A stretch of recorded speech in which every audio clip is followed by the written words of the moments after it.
wants to get out of there before he gets chased down. That's a good decision. Jedker, meanwhile, does he want to pop up above this smoke? This could get interesting. They're coming back towards A to try and hunt this, to try and get the upgrade, and they do have that, to be fair, so no more rifles found. Jame will catch what I assume was a nade there at the bottom of Banana. But look at how little utility remains. I talked about it. If they didn't have that initial salvo at work, they were going to be without. They've now got a single smoke, and they're down to one flash as they clear top Banana. Jame has taken the space at the very least, but they're going to need to rely on the guns and brute force. They're not going to be able to slow down anything. Fortunately for them, no mollies for Vizsla left. Oh no. Hades is rotating off just right now. That's going to leave the two pit players in, well, a pretty awkward position because they're not going to have that crossfire. Oh, no. But they wanted it. Ponchek tries to cross back over, gets caught on his way, but they have no idea. Sparrow's able to find two of them. Honestly, it looked like he might have been able to give even a little bit more, but he does go down to Kickard. And speaking of the man, he's gone ahead and got a second kill for himself as well. And now with a smoke towards Moto, the bomb plant looking like it is going to be put in place. The issue is, both of those players, they are tagged up a bit. Not perfectly healthy for either Kickard or Jame. And we are seeing Goofy and Jedker sticking together on this long corner. They don't currently have a kit, which could be a bit of an issue. I'm not sure if there's one in towards the bomb site or even around the pit. We'll find out in a moment, I suppose. I was going to say, will it even be needed? That looked like it was Kickard's kill pretty much for free right there, but now it's all on Jame. He's got to save the day. He can't just save the AK.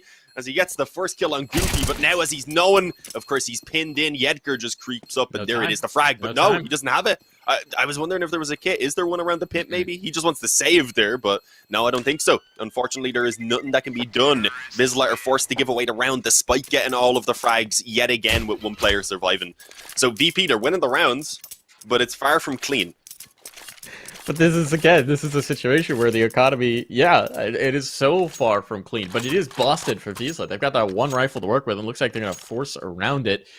But no player is far above 2K, right? No one's at the 3 mark. So it's presumably going to be a better buy for VP, but it's going to be far from good. We're going to see Galil's galore, a deagle for Yekindar.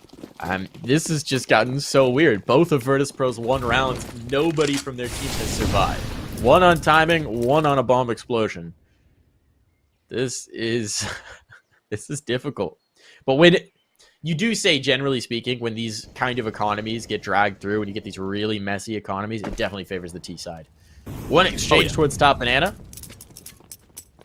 And now the B side is left very unguarded.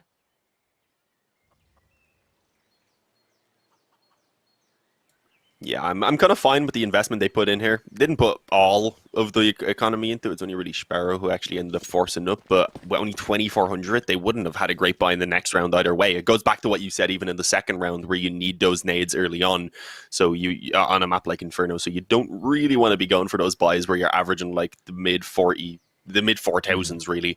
So yeah, it's a round at least where they are trying to get some damage done. And Jedker, one to his name so far. What else can he expand on? Is there a weapon there in Banana that James may be looking to try and get and throw away? Or is he just rocking the deagle in general? Is that what he's gone for here? I actually didn't look at what weapon he had in the beginning. Yeah, no, I guess he's just rocking the deagle. I thought maybe he'd thrown his out to recover the one off the body of the player who had died on Banana, but no. Yekindar started the round with the deagle. I'm not quite sure what happened there. Did I may have misread that. Ponchek gets jumped over, doesn't realize there's a player over him as the flashbang blinded him for a moment, and he can't adjust in time. This bomb's now going down for sure. The question is, does Hades catch this kill in mid? No. And I think they just want to save the 2 guns that they have. Hades is going to go looking, otherwise Jedker and Sparrow are going to save. This is going to be VP's round, and this is presumably going to be the start of an actual economy build. As this time, there's no reason all 4 of these players should die. Hades is going to try and catch something here with just a USP. Yeah, and he's going to attempt, but again, just a USP, and he will get tagged down. Jame not going to miss those hand cannon shots, and at this point, no one else should die. Everybody should survive. Round confirmed. Lead taken by Virtus Pro. Yeah, I mean, a scout and an AK being brought over at least. Do they want to buy now?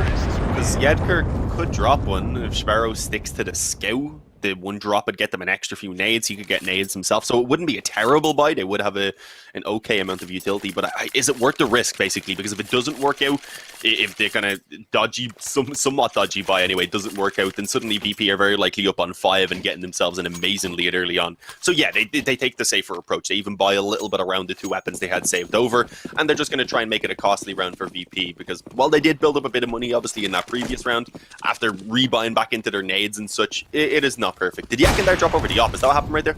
I think it may have. Oh, Jame. They actually trade damage. It is Jame. It's actually Sparrow, sorry, who comes out on top of it. He does 1 damage more despite having the weaker weapon. It doesn't really matter too much, though, but both of those scope players tag down very heavily. The issue is for Vizsla, it affects them a little bit more considering they don't have the firepower to go around. Sparrow is one of those main men you're looking towards. That has to have been a headshot for Sparrow then that clipped a wall, right? To get that much kind of damage with a scout? Yeah, I think has so. armor. So he's got to be a little frustrated. Right? Yeah, he's going to check that afterwards, realize that he didn't get the kill, and maybe be a little sad about that one. But that was close. Jame lucky to get away with just a slight buzz cut as opposed to his head taken off there.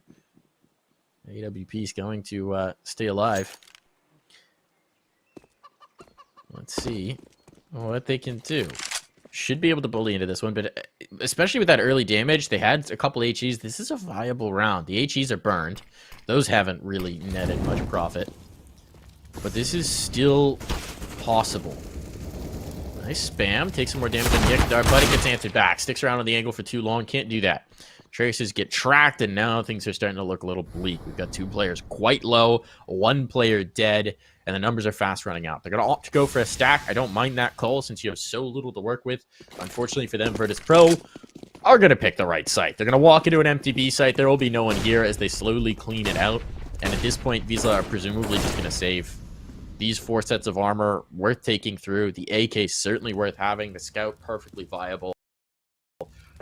You're not going to win a retake here. Working with the weapons that you have, the health that you have, just try and keep what you got alive. Maybe take some damage as they exit.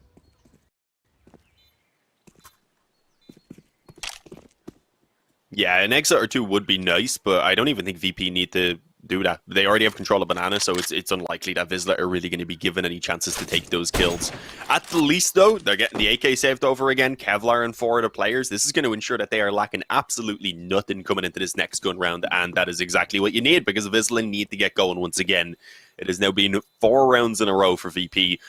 And it seems like they are building up a little bit of confidence. These rounds obviously not up against as much, but they are finally surviving with players. So that's how you can tell that it's going better for them. Like, it's all you really need to look towards. Nice exit. Nice kill there, rather, for Yak. And they're not an exit, obviously, in the other way, but they had moved around. They realized they weren't going to be getting any chances around the CT spot and tried to set up at the bottom of Banana.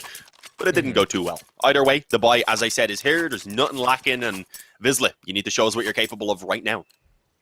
I always love the little details in rounds like that. And the detail in this one was that Jame actually gave his op over to Sanji to save because he was so low on health, and so it was safer in Sanji's hands. Now he's got it back, and they even keep the MAC-10. Figured they'd invest into the AK, but no, they'll keep the SMG up, going for the faster play. Here's the boost up over the half wall. They've got top Banana.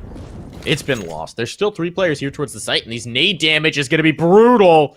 Look at how chunky that's been. Yakandar and Buster both looking worse for the wear. Yes, they took the ground, but at what cost? Still no players dropped just yet, but they've been softened up majorly, and that's a huge kill. Hades, you can't lose that duel op against MAC-10. The MAC-10 comes away with it, and that's a tough pill to swallow for Vizsla. Fortunately for them, Goofy brings back Yakandar on the other side. He was the low HP player. Now he's been claimed. Oh, they should be able to get even that 3rd player across from Library. Oh, nice flash. That should delay a small bit. No, it actually didn't even blind them, but it doesn't matter. They're walking into a triangle of doom, and it's only Jame who can pull back a kill. Only man to find the frag here, at least in the actual A push, and another flash over allows for Punchek to just take that peek, and it's a checkmate there as Jame goes down. 3-4 Vizsla. They're welcomed back to the scoreboard in, well, a bang with that one, honestly. It was a great hold. Apologies for cutting you off. I think we are a little... Normally we're used to Discord where we're instant with each other, but I think there's like maybe half a second between us, so I thought I had a gap there. Maybe just a wee bit. No, you're good, though. I was just going to remark the utility usage has been phenomenal in that round, and that's really the power of a CT side on an Inferno, is once you get the util going, you can deal so much damage before you've even seen a player, and that's the round we saw. They tried to go for a fast play, they got punished by HEs. Now we see Verspro giving them the respect. Alright, they've got nades. Let them throw the nades. Nobody get in there. So this round, you don't have two players down below half before they've even seen somebody. It could be a difference maker. But even then, I mean, VP got the opening pick with a MAC 10 against an AWP. It was not an easy round by any measure for Fiesel. They did a good job holding down. But they had the rotations time, they had the utility time. They wind up with 3 players in the site itself by the time VP swing. And at that point, it's just complete control. Now we've got more top banana control and a bit of a default. You got one lurker in towards the apartments. It does seem like they're going to fall back into the B hit. They haven't been tested. They haven't been pushed back. Molly should go down. Goofy takes the first. That's important. Is that meant to be a bouncing flash? I think it was. Yeah, it got caught in oranges somehow. That was pretty awkward. Don't see that very often. A little bit unfortunate. No, I don't think I've ever seen that. I'm guessing that was some sort of a glitch right there, but they have still delayed VP just so much. Look at this. They're all just stagnating around banana at the moment. And when they eventually go forward, unfortunately, that flash is not good to take Hades off at a tight angle. Snatches up another kill, and, well, now it's a 5-on-3 with only 30 seconds left, and with the CTs having a very good idea about what's going on. As, well, a third player is already here. AK barrel being spotted, and yeah, that's dead for Buster. Nothing to be done. It looks like they might even be considering the save already. Yeah, I do believe they're just going to back away from this one and see if they can carry those weapons into the following round. Even then, though, what are they going to do? They could buy up around it because Yakandar is 2,500, but they'll have to leave a couple players on pistols. Do you know what time it looks is? Like they want to hunt this. Oh, it's James time. You get one kill. Sanji. Yeah, he pops out. Surprise! I was here the entire time, and yeah, now you just don't want to throw any more weapons away. Honestly, I don't even think they wanted to lose those two. I don't know how worth it what that was. The hunt was a bit risky, especially considering the fact that VP don't have much to put around it. You'd rather come in with a complete round, but that was a really nice shutdown. It was a very nice shutdown. VP looked awkward coming into the site, which is surprising, considering the fact that, I don't know, I'd say 6 out of these 8 rounds, they've done B hits. That B hit, very disjointed. What they tried to do is throw the sight smoke to isolate the player on the cross to mix things up, but they just didn't have the coordination. The flash didn't connect with the offer. They weren't swinging together to potentially trade that, so instead he just picks one off, and they can't really do anything about it. It looked a little bit disjointed, just a wee bit out of whack, and just enough that they could exploit it. Now we're starting to see Hades come alive. He wins that duel with James, drops the op. Yes, the op will be retrievable.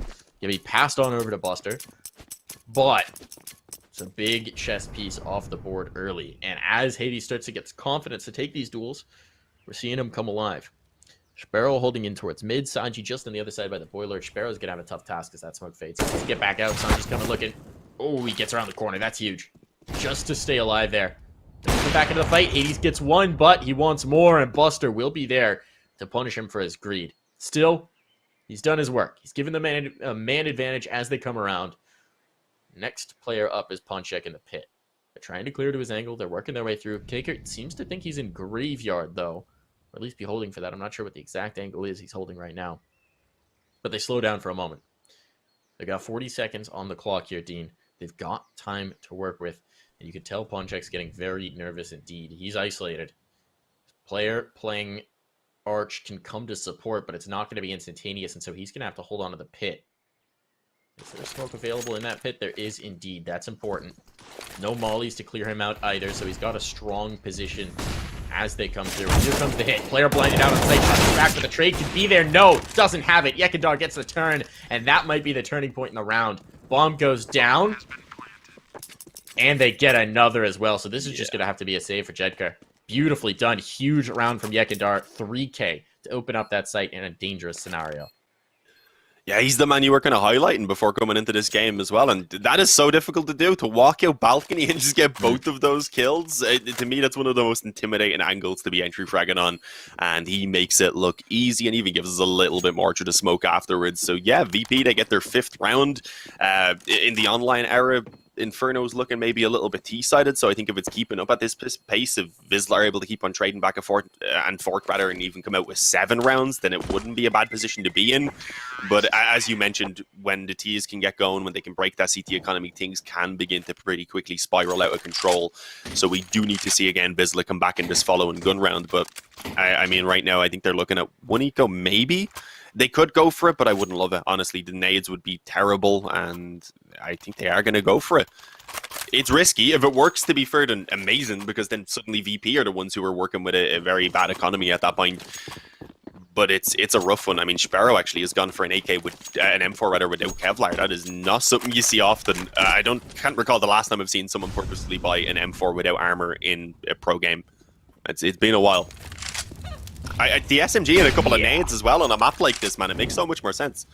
It really does. I mean, I guess the logic is if you're going up against AKs, maybe they're just going for the headshots. It's not going to get into any spray duels, but you're right. You could get melted just so quickly for Sparrow. Where is he playing with it as well? Onto the balcony. So that's interesting, because that's kind of a situation where you're either going to get the shot or you're going to fall. No, he's the player in pit. I figured he'd be on balcony with that situation, but nope. He is the player deep down in the pit. Don't love it. We'll see if it comes back to bite him. They floated a 4th player over towards A, and again, it's looking like a straightforward B hit from Virtus Pro. They've got no lurkers in the apartments, but Vizsla have no ground there, so they can't confirm it. With no map control here for the Vizsla side, they've decided to gamble on the A hit, and that's a hit that's not going to come.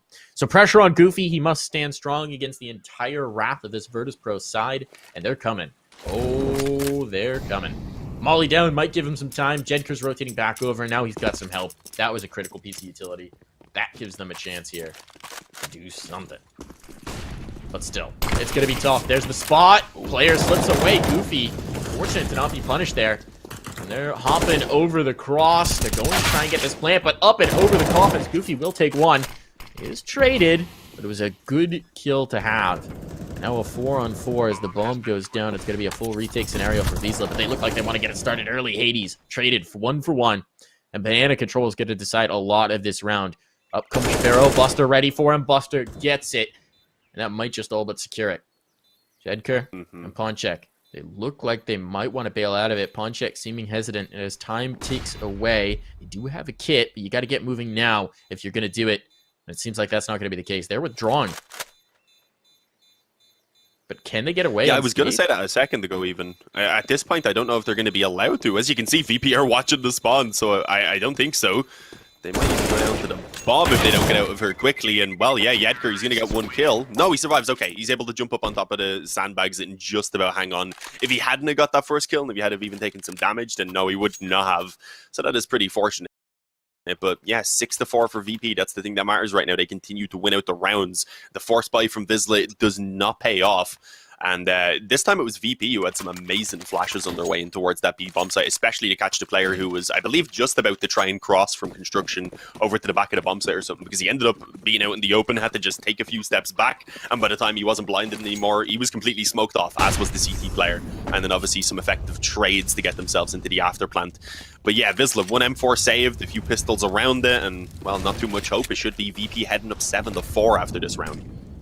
Oh, hang on, though. Trying to get up close. There is a Zeus. That's on Sparrow as well. He's actually taken a lot of nade damage towards the sandbags, though, so I don't love it. Normally, you'll see that up against the wall, but it was probably a good thing he wasn't there because they pre-flashed that and checked up close. I do like the fact that they're going for the stack over run towards Banana, just because this has been tested so many times. So if you're gonna take a guess, if you're gonna take a gamble, might as well check Banana. It doesn't mean that Ponchek is, well, screwed, because 4 players are taking control up towards top brackets. Although, no, they're not actually committing to this. They're going to come back for late B Banana aggression. And Vizsla have misread this. They're rotating off. I don't know what they heard or what they saw, but they assumed that the hit's coming towards A, and they have chosen poorly. Everyone's going to be gone. And just as Vizsla leave, Virtus Pro open the door and stroll right in. No problem here. They'll be diligent. You want to clear out any potential pistol angle. The Sparrow is so frustrated right now, because if he just stayed there, he might have gotten a Zeus kill. The best kill in Counter-Strike. But it's not to be. It's not to be right now. He's going to have to deal with it. He's going to set up with that Zeus just to see if they'll come chasing, see if he can catch someone. But it's exits that they're hoping for now. With this smoke faded as well, what are they even going to do? Jedker would like to survive. JM shooting gallery. Look at this. Seems like it's going to happen. Are they coming? They got to test them. They're playing for exits. Come on, give my man a shot. There's the check. There's the kill. Another player tagged, but Jedgar actually does get a kill. They're going to come through on this. All right, damage being done. Not enough. And the round is lost, but they want to keep these bodies in towards the site so they can do what damage they may. Not going to happen. 4 players will survive for VP. The economy is thriving at this point, and there's a 3-round lead to build upon. Yeah, I mean, at this point, it's already a decent T side. Not where they'd want to end it, but yeah, they're in a position to, obviously, as you said, build upon it further with still quite a few rounds remaining. But the buy is back out. We've got the op available for Vizsla on towards Hades. I'm not sure where he's heading with that. Over towards A. They're going for a 4-man B stack. Am I saying this right?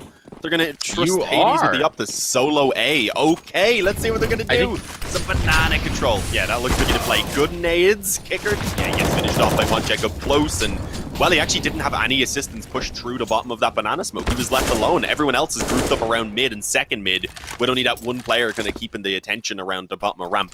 He does have the bomb, though, so they're not going to be ready for the commitment all that quick without him. I like the play. I like the response from Virtus Pro. You go with 4 players, so you can throw a ton of utility while also pushing through, so that they're not expecting both simultaneously. Mm-hmm. But then VP used that to take control up by the arch. Now they got to get this kill. Goofy's been spotted. He's been tagged up quite a bit. Gotta kill him. Yekadar actually takes the other, leaves Goofy alive for the trade. Sanji, though, will bring one back in towards the site. And now this is tough. They don't have any control in sight. This Molly's going to go into pit to confirm it. And they're going to be posted up with the op. The bomb will have to rotate all the way through to apartments to avoid being caught in mid. And that's a good, safe thing to do. They have the time to play with. There's no reason not to. Back in a 3-on-3 with this bomb now approaching to go down. This should be VP's round. Should, though, being the operative word. This is still very much up in the air. Bomb transitioning. Now lane control taken. Jame, though, is policing this with the AWP, and so they're going to opt to go into the apartments instead. A good call, to be fair. He definitely would have taken one, if not both, on their approach towards site. But the bomb's now down. The timer is ticking away. And Vizsla have to decide if they're committing into this. Sparrow taking the control towards apps. Spam coming through from library to attempt to distract him for Sparrow to get out. But Sanji, well, he was ready for it. At this point, doesn't seem like it's doing. They don't seem to be of one mind. Goofy's pushing up. Yeah. Jedkar's pulling back. One way or another. Gotta decide, and he will slip away, so the save should be on now. Jedkar wants to stick around for one more kill. That was even maybe a little bold, trying to keep them in to die. But they are going to be able to get away with 2 guns. Probably. Yeah, no, that was definitely a bit risky because okay, hang on, another player for VP goes down anyway, but they've still got a bit of money, so I don't think it's going to affect them too much. Was kind of what I was about to hint at, even with a kill or 2, considering in this round especially you can't see the full buy for Vizsla. So even if they got an extra couple of kills there, which they kind of did, there's this round that VP can easily make up for it in. But yeah, 8-4. We're looking at VP now sitting with double the scoreline of Vizsla after, well, initially it was actually a pretty back and forth affair. We're seeing attack pause from VP. Okay, I was hearing the little ticks in the chat. I was wondering what was going on there, if we were going to be getting a pause in. But I was thinking it was going to be from Vizsla. Kind of wondering whether this might flow into something else. Just looking at the box. Potentially, there was a lot of typing. There's not usually that much for attack pause. So yeah, I don't know. I was a little bit worried. Timeout covered by Virtus Pro. I think we'll be all right. We'll see. The tactical runs out. Timer kicks back on. We should be all good here. They just wanted to sort something out with the economy, I think, to probably make sure they were getting through. Because these rounds have been expensive. It's actually funny. If you just looked at the kill counts of these players, I don't think you'd know who was in the lead. Because over on Vizsla, we've got a very even scoreboard. For VP, you have the outstanding Jame and Buster on 12 and 10 kills respectively. But the rest of the team hasn't done that much. Because we've seen a lot of Vizsla saving and a lot of Virtus Pro dying with the bomb. Yeah, they've been successful normally, and at least getting into the bomb sites. Damn, okay. We had a crazy banana push, I guess, coming in the round before. This time they decide that they want to go down mid, and while Buster popping up out of the underpass absolutely decimates those initial 2 players. And it seems like that's forced Vizsla to remain a little bit aggressive, at least in the case of Jedgar here, as we can see over on Banana. They do need to see what they can recover, and, well, so far it's not working out. Ponchek, in the meantime, taken down around A, and suddenly it looks like VP have pretty much put a nail in this round before, well, the feet of Vizsla were firmly on the ground. It's all on Hades. I don't know. This round, as I said, was just done before it really started. Yeah. I hate I this can for, admire the attempt, though. It's gimmicky, right? They tried to go for a gimmick, and that to me, it could be one of two minds. Either they come off the tag and they're like, all right, we've got this time to talk about. You want to do something weird and try and catch them off guard coming out of the pause, or it's, hey, this scoreline's starting to get pretty intimidating. We're starting to feel the heat, the flames at our feet. We've got to do something. And if the latter is what they're feeling, is where the mentality is, that's concerning. Because it's a very gimmicky round. Virtus.pro's not going to get caught off by that very often. They punish the aggression down mid. It's hard to make that work in the best of circumstances. And definitely didn't here. Hades will get 1 kill, but it's a very poor consolation prize for him. And now he's revealed his location, so they're on the prowl. They're on the hunt, trying to sniff him out and find him. He'll tuck in by spawn. This is a weird angle. Love it. Not often you get to see spawn angles in action. Maybe he catches one more. If he's lucky, it's James and James alone, so he can get the AWP, but... Yeah. Weird choice. Bit dangerous to be hunting with the op, do you think? I mean, they're hunting with everyone. They want it. James got 7,400. He can rebuy that op. He's not too concerned about it. And now that Molly confirms where he's at. Oh, that was a bit of a mistake. He's going to take one, but one is not worth it. Drops his rifle as soon as they know they converge. And Vizsla now playing for the second to last round of the half, and they've got barely anything. They're going to have to save for the last to put one more gun round on the board to try and get a 5th round. Dean, they're backed up against the wall here. Yeah, they have been for a while now, if we're being honest. How many actual good buys have we seen from Vizsla? It seems like a lot of the time they've been left on these half investments, and due to saving over weapons and such, kind of have a small few pistols to back up, maybe 1 or 2 M4s, or in some cases the M4 and the Scout we were seeing. So yeah, no, it is being rough. I don't feel like they've been able to stabilize that economy as much as you need to on the CT side to get a decent half built up. And well, yeah, the scoreline is reflecting that. As you mentioned, though, the kills maybe not so much. There's been some close rounds for sure. That's just not really good enough when you're here on the CT side and need to be winning out those crucial ones. But yeah, a few pistols, well, actually just deagles pretty much, and then 157 there in the hands of Yedgar. He wanted to be different, wanted to be special. And the 5.7 though, it's a very valuable weapon here on a map like Inferno. Normally you'd see it maybe around the top of Banana or something, but for the moment they've entrusted Sparrow completely alone. And he does have a smoke and a flash, so if the hit comes towards B, he can probably delay it a small bit and maybe try and push them back towards A. They're trying not to give away anyway where this stack is positioned at the moment. But VP, they're taking their time. They know they don't really have any need to be rushing right now. They have a good lead. They have, at the moment, Vizsla really lacking confidence. And also, they know the economy is in a very rough position. And, well, there we go. Yakandar, again with the entries. He's only on 8 kills. But when you look back, he's had some amazing impact, especially that round where he got the 3K entry out of the apartments. Because that's kind of what really got the momentum going for VP. Before that, it was a bit more back and forth. I mean, that's what I'm talking about. Though is honestly, there aren't impressive score lines on the VP side, but the score line that matters, which is round totals, is working just fine. They're not going for the glory. They're not too worried about it. They're just going to keep chugging along and winning. Now pressure's on Sparrow. He's blinded up. There's mollies around him. Does he get one? He does. Actually, nicely done. Honestly, all things considered, 1 man on site, utility raining in on him. 1 kill is good. He tried. He did good. Now he can rest easy, knowing that they're going to try one last time with guns in hand. They'll chase these with the deagles a bit. Don't think they're going to get much. Don't imagine they're going to get much. No real reason to even peek this, Buster. But it does seem like they want to bail out towards Banana, and since that's the bailout angle, they may have to fight this just a little bit. Well, they could go CT now. I think Yakandar is the one who's ran through, right? Yeah, so he's got a little bit of info that they at least can make it as far as the well here. And yeah, this is a safe enough place to be chilling as that bomb goes off. So they will save over all of the weapons. Run, James.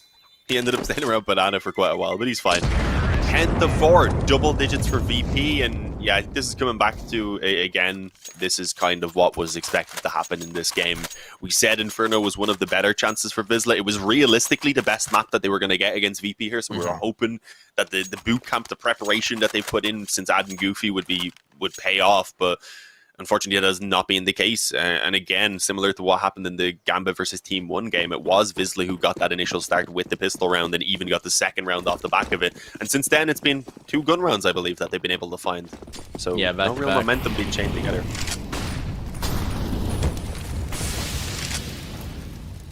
So we are going to have the hit coming. They're taking ground. Yekindar, though, getting kills in the apartments. And here comes the trade. It's out towards Banana. It's the other side of the map. They have taken back one, but it took 3 players to do so. And in the meantime, A is left bare and vacant. Yekindar, again, opens up this site. Big on the entry kills when they matter. And that should secure the last round. James controls and patrols the bottom of mid, and his op is about to spot a player. Takes the kill as well. So Goofy done means just these 2 players working back in, Shapiro and Jedker, with an impossible task: 4 to find a bomb to defuse and very little to work with to do so. Jedker peeking out the library. That's a brilliant shot. He's going to get a read right on Yekindar's forehead. That might just start the opener, but they still need to get through, and this positioning is not good. Utility still available, and Molly's will start to slow them down. They're running out of clock. Precious clock. Time run low. You gotta go. Molly's gonna come back in. The flashes will slow them. You gotta commit. There's just no time left to work with, and the bodies will hit the floor. We're going to take a break here, folks. We will be back in just a flash with half number 2.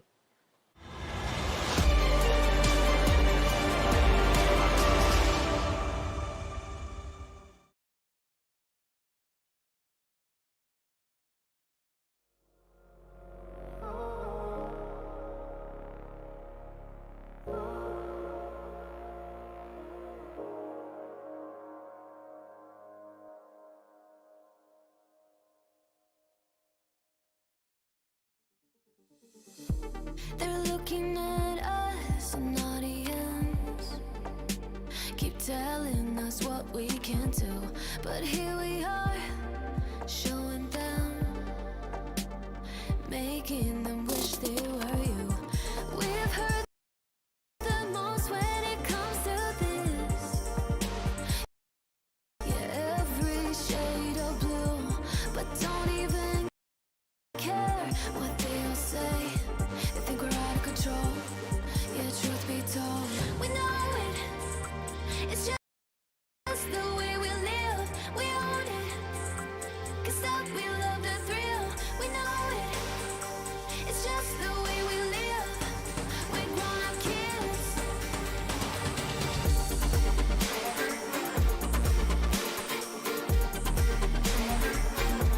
We love the thrill.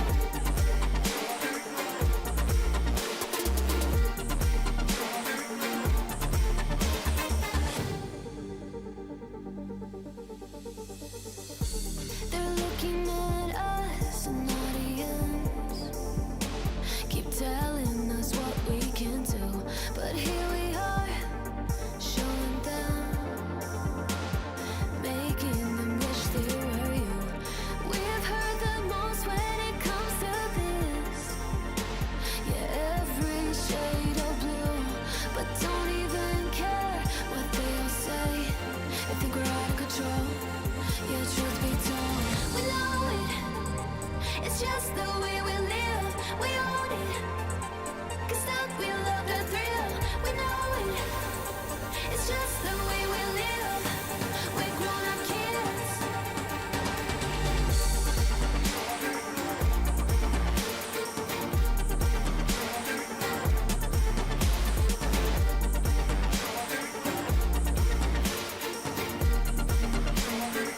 It's just the way we live. We know it. It's just the way we live. We own it. 'Cause that we love the thrill. We know it. It's just the way we live. We're grown-up kids. We're grown-up kids.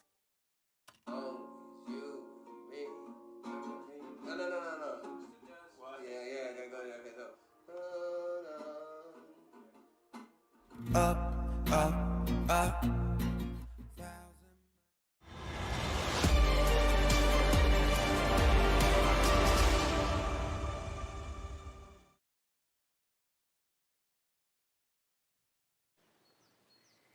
And we're back, getting ready for this second half to get underway here. We're flowing straight in. Vizsla down bad.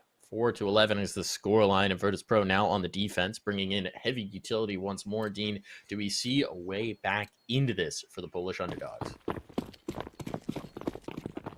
Yeah, I mean, it's kind of the standard answer when a team is down 11-4 at the halftime. Pistol round, first gun round, suddenly they're on 7 and things do start looking doable, but with the level we've been getting from them so far, I think we need a little bit more. As you said, a lot of close rounds and such. It seems like it's the final moments, the clutches and such that VP, with the experience that they have, are able to just about edge out.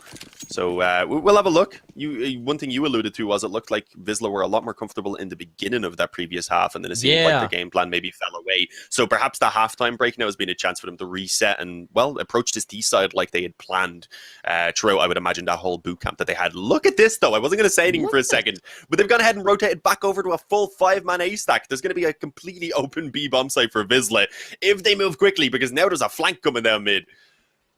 Uh-oh. Yeah, Yedker's still out at the open in the trees. I think they're going to find at least 1 or 2 of these players. Yeah, there we go. First kill found on Yedker. That's going to force them to go forward, but they're losing too many before they even get in towards B. It is a 2-man advantage already for VP, and they have completely encroached in on this B bomb site with 3 up banana and 2 in the spawn.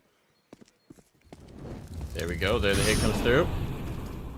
Molly's going to bloom. Hades. What can he do here? Not much. This full 5-man retake is working out beautifully. And now it's all just on the pawn check. He would need the ace to hold them off of this. And they're going to be hopping on the bomb. The defuse coming through. Well, they're just trying to tap to get the response. Plenty of time to work with here. No concern, especially with the kit available. Now they're going to get the defuse. They know the angle he's playing. There's nothing he can really do about this.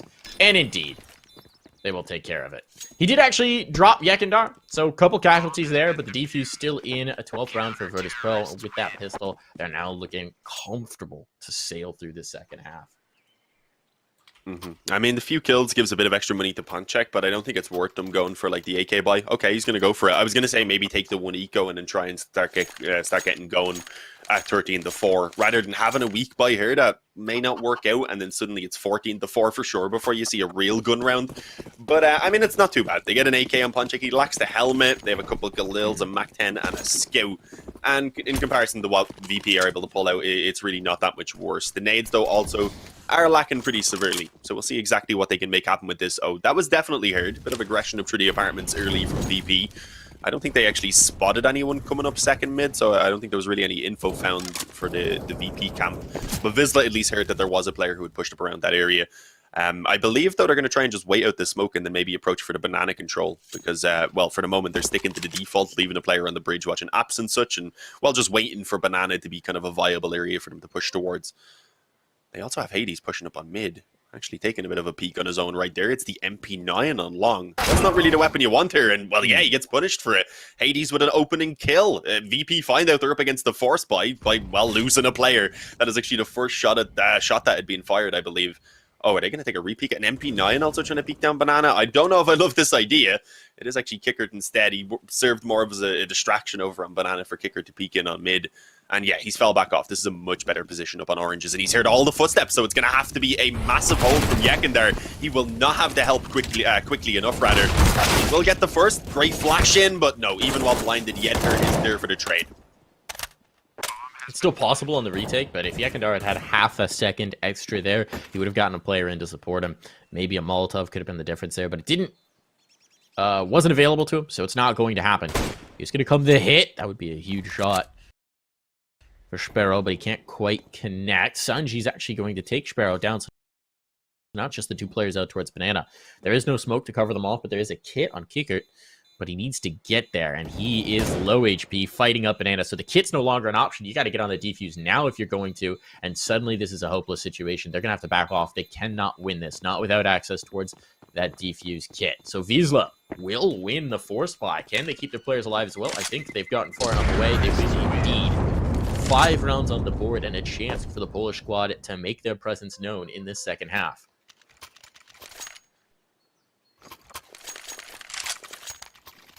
Yeah, that's exactly what they needed. As I said, great work catching that initial kill up around mid with the Galil especially. They had no idea. And there was just some interesting choices on the peaks in general, in terms of where they had what weapons, rather. The rifles definitely, it would make more sense to have one of those around long. I don't think it made much sense for James to be there, unless maybe they were playing the bait and switch with him tucked in the corner, or maybe up a little bit closer on mid, like in towards the cubby area. But yeah, it didn't work out either way, and it's not something that can be well done right now for VP, because obviously the game is still going and they have enough of a lead that you can kind of just brush that past and say, yeah, didn't go too well for us. We have a force buy back here anyways. Let's just see what we can do. We have a couple of rifles as well. A bit of nades, I believe, used around Banana early from VP. I didn't really want to use too much, and at that point, they'd already been mollied off and such, so they weren't able to hold on to it.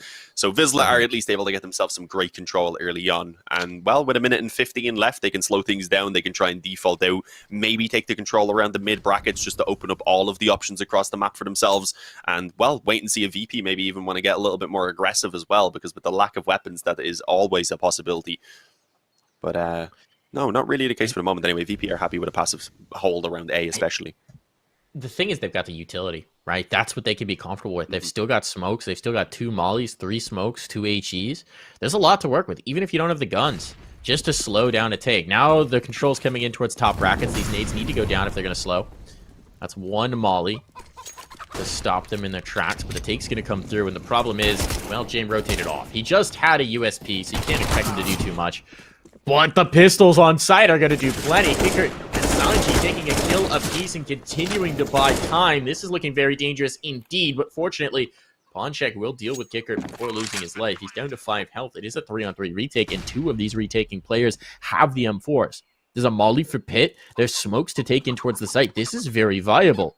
I don't even know that Ponchek's going to be able to survive this Molotov when it comes through. Here it comes. Can he get away? No, but he can get a kill before he dies. Well done for Ponchek. Knew he had to commit one way or another, and he actually does take one. So now all onto James. And James alone without armor is going to do what James does and pull back and keep that gun alive. Give him something to work with in the next round. Didn't fancy his chances without the armor suit around him. Vizsla. Is Hades high enough health that he can survive in the corner here? It's at the back of the bomb site, so maybe. Yeah. He's good. Yeah, no, that made sense. For it to be James time now and then game time in this round instead, with the M4 being saved over. But yeah, I mean, it's not enough for a buy, so another eco does have to come true. And yeah, this is going pretty well for Vizsla right now, getting themselves up to 6. Obviously, it could have been a bit cleaner only living with 2 players, but obviously they're going to head up to that 7th round where I said you can normally start believing a little bit. They didn't do it in the exact way we expected because they lost the pistol and won the force buy instead. So VP are sitting on a very respectable 12 rounds already. But at least for now, they shouldn't really be adding anything else to that. And hopefully Vizsla can take a cleaner round here for themselves as well, because you can't really afford to be losing that many players once again, especially up against just the 1 M4. They should be surviving with at least 4 players here, or at least that should be the goal. Very slow round. Makes sense. They know they're not up against a lot, but they are just leaving pretty much everyone down towards the bottom of the mid at the moment. Sending, I believe, 1 player back around now a little bit later to ensure no one pushes up through the T apartments and such. But it's a 4-man stack over on B.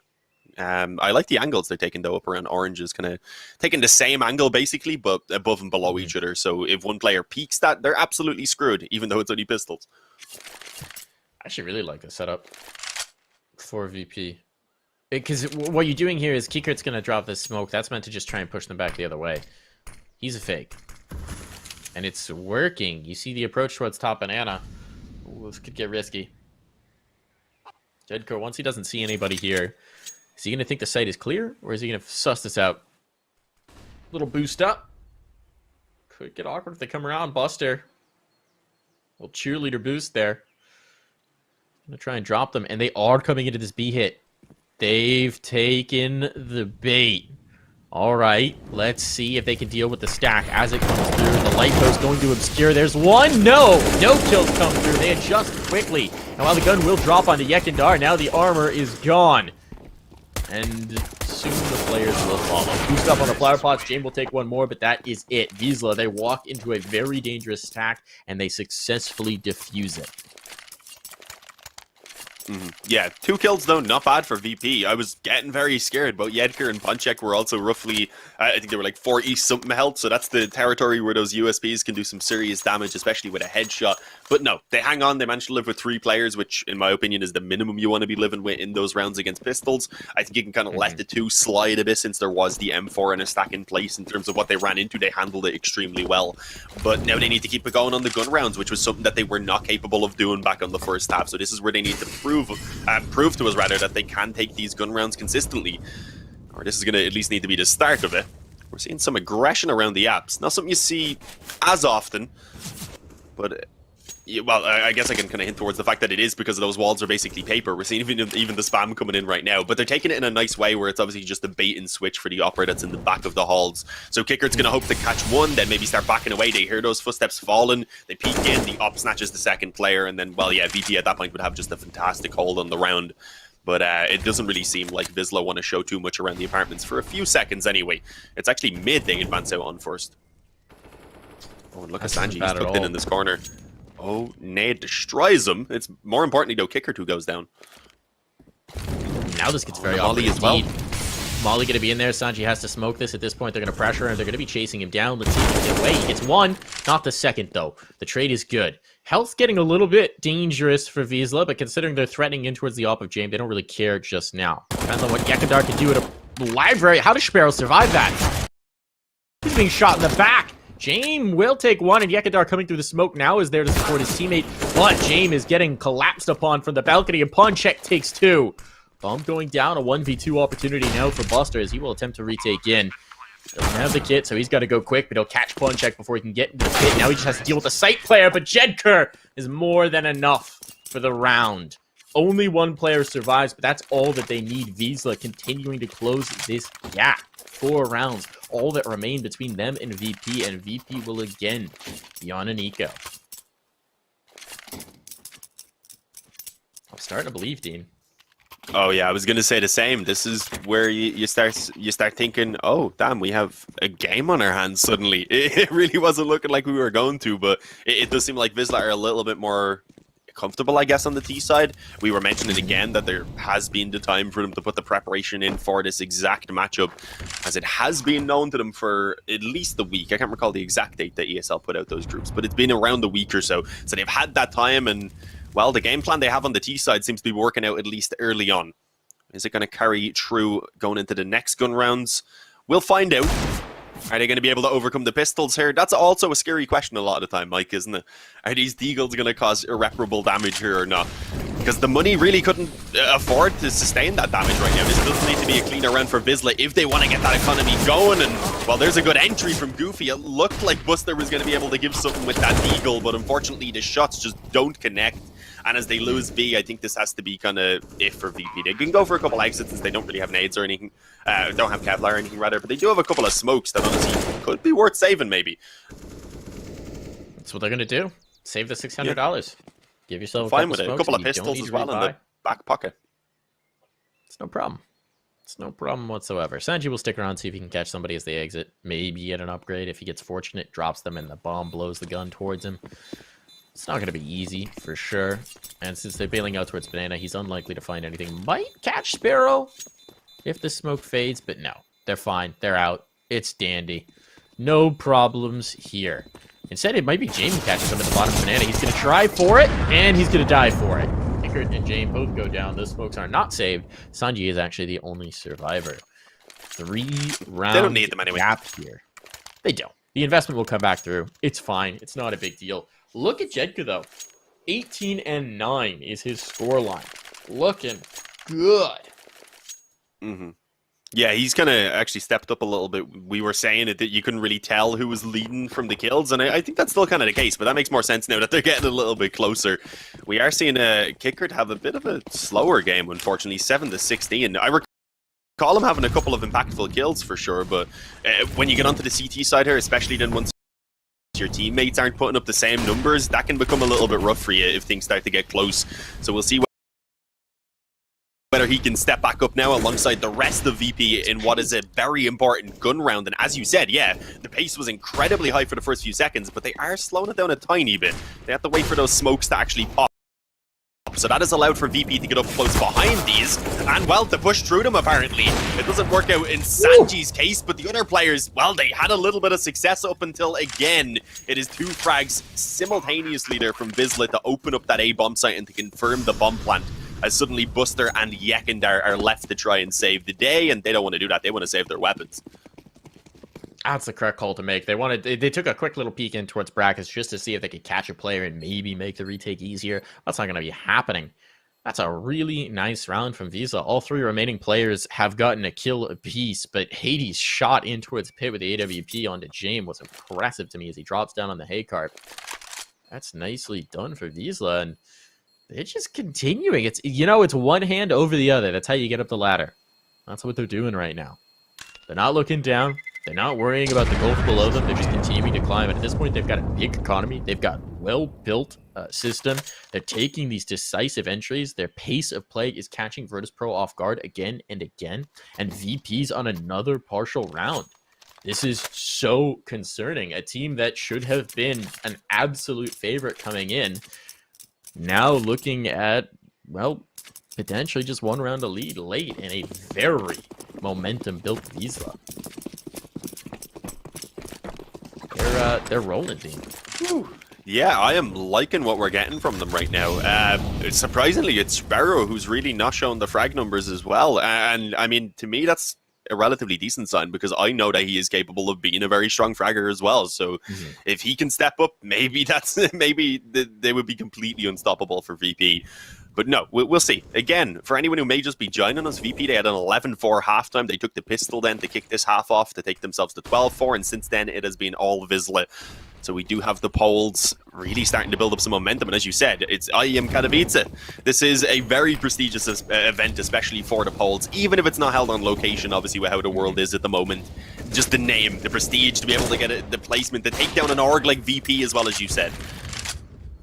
One that represented Polish CS for so long. It's the kind of event that every CS player dreams of participating in, but it means something special if it's your home country event. And they're not so far off from advancing. Again, this is just the first round of the play-in. This is the only round that is a best of one. No team will be eliminated here. They'll get a chance in the lower bracket. Just to see some context, folks, of the bracket. Sanji coming through, flash through, will catch a player with his back turned and blinded, and it's Goofy to drop. Hades' flash actually perhaps a little bit mistimed. Sets his teammate up to die. Still, the take is going to come through towards B, and there are two players here. Yakindar playing off of it. He's got the rifle. Is he going to be able to catch one? Sanji does. Now in towards the pit. There's one, two. Looking for the third. Not going to have it, but it's all on a pawn check now. The ball wants to go down, but James alerts nearby, and as soon as he hears that tap, he's not even going to wait for it. Okay, James, a little hasty there, but he'll buy the time, and now they can't win the round. Clock runs out. Ponchek unable to do it in time, but he will survive with the AWP. Avoid getting clocked. Still, VP whittling down that time. James denying the precious seconds they needed to plant. And they maintain their lead. They maintain their control, and they really bring Vizsla to a shuddering halt. Yeah, damn. Okay, great work by James, wasn't it? Who ran in and just made sure that there was going to be no time for that bomb to be planted. Normally, he's the one running away, but no, running right into the action, right into the smoke. He wanted that heat. But Vizsla, they have finally lost another round here. Do they get straight back into the momentum, or maybe are VP coming alive? That's what I'm worried about, because obviously as soon as we saw VP get those guns going on the previous half, yeah, Vizsla had a tough time managing to stop them. So are they going to be able to rebound now off the back of it? Obviously, no issues with the buy. They do have everything they could ask for. Does Hades have the up? That's what I'm wondering right now. Might be one on the ground from perhaps. I think he should do. We do have the double op coming out on Virtus.pro too, which is interesting. He definitely does have the op. You can see it ahead of him there. The double op, though, is interesting. Where's Buster going to go? It can be risky for the retakes, but it also gives you the chance to leave one of them maybe holding the B control if you can manage to get that in the early moments, for example, and then to allow for a little bit more of a stack around A, including an op still on long. But no, nothing too special. 3 players initially did go over towards B, but as they get smoked off and naded around the top of Banana, they don't really want to be getting too aggressive and actually peeking down Banana itself. Around the apartments, though, they might find some contact in a while. Yedgar's, sorry, not Yedgar, Kicker just playing an angle there where he just wants to drop the molly when he sees someone coming down Boiler. A little bit risky, but yeah, he's playing the B here for James mostly. There's going to be 2 players, though, who take that initial peek. James, though, he's happy with 1 and, well, doesn't want to stick around for more. He is not greedy. Buster, he was pretty much about to find that kill on Banana and still does. It doesn't matter if he has to re-peek into the angle. Hades was not ready. I think he was even being cautious of that close position where Yakindar is. Now this is really problematic because they don't have the control towards Banana, and Sparrow might even think that it's just the op.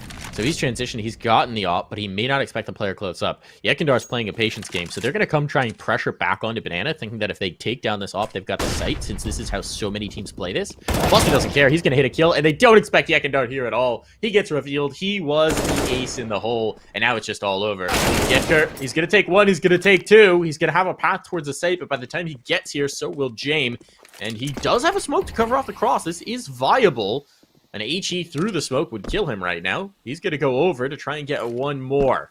Make this a bit easier for himself. There's the molly. Here comes the stick. Does anyone want to test him? James thinking about it. Nah, better to not. Get that 14th round. He even comes off with the bomb plant. Now it's going to come through. The molly is extinguished. Jedker, he's a man out of time. And indeed, his bell has been rung. A 14th round for VP. A valiant effort for Vizsla, but just not enough at the end to take it over the line. They can pick that second up back. That's what I'm wondering. There's one underneath James, I believe. But yeah, 14-10. Yedgar gets a couple of kills and a bomb plant. That gives them actually pretty much everything they could ask for in this buy. Punchek is still a little bit low, but he would have been sitting at 2,900 if it wasn't, or 2,800 even if it wasn't for that bomb plant. So he gets the Mac 10 full nades, the rifles, and the op even coming back out.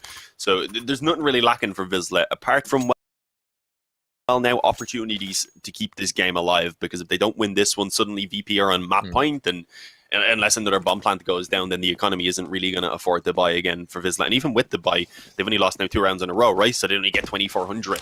So yeah, no, this is if Vizsla need to get back into their winning ways right now if we want to see them having a chance in this map. And well, VP, they're feeling confident again. Yakin, they're just charging straight down Banana. This time they don't wait for the nades and such to come in from Vizsla to claim it later on. They just go in immediately. And for now anyway, Vizsla weren't able to do too much about it.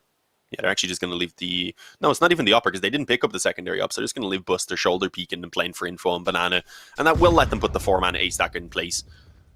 Which for now, I don't know if it's going to pay off, because it's still just a pretty standard split across the map from Vizsla, with even a lot of priority seeming to be put towards Banana, as we can see, well, I believe the bomb player even holding a flash there for the other two. Gonna try and take some ground here. Apartments, they have to do it against James Op. Smoking towards the apartments to give them a bit more cover, as well as Keeper's holding his balcony. This does appear to be the take. They've taken top brackets control, and they're actually going to put all the pressure on Yekendar over at B. He's up on top of the sandbags to try and buy time. Does he have util? No, he has a single flashbang. So what he's going to do if they come up top Banana, he's going to get a kill, drop, try and flash, try and get a second kill. But that's a really tough ask, especially if any sort of utility comes his way. So they haven't committed to this yet. Yes, they've got the top brackets control, but now they're coming back through, and the second player will float back. Buster's here. Yedkur goes alone. Yedkur dies alone. That was the one scenario Yekendar was seriously hoping for. One isolated player, a kill, and he can just leave. They've got control out towards Arch with 3 players in sight. James takes one. Kicker keeps him alive, and it's all falling apart. It's all coming to naught. 8 seconds on the clock. Sparrow alone, out of time, out of chances. He's just trying to keep the op alive, and they are hunting. And Sanji will find no op available, no money in the bank, and Virtus Pro with 5 map points.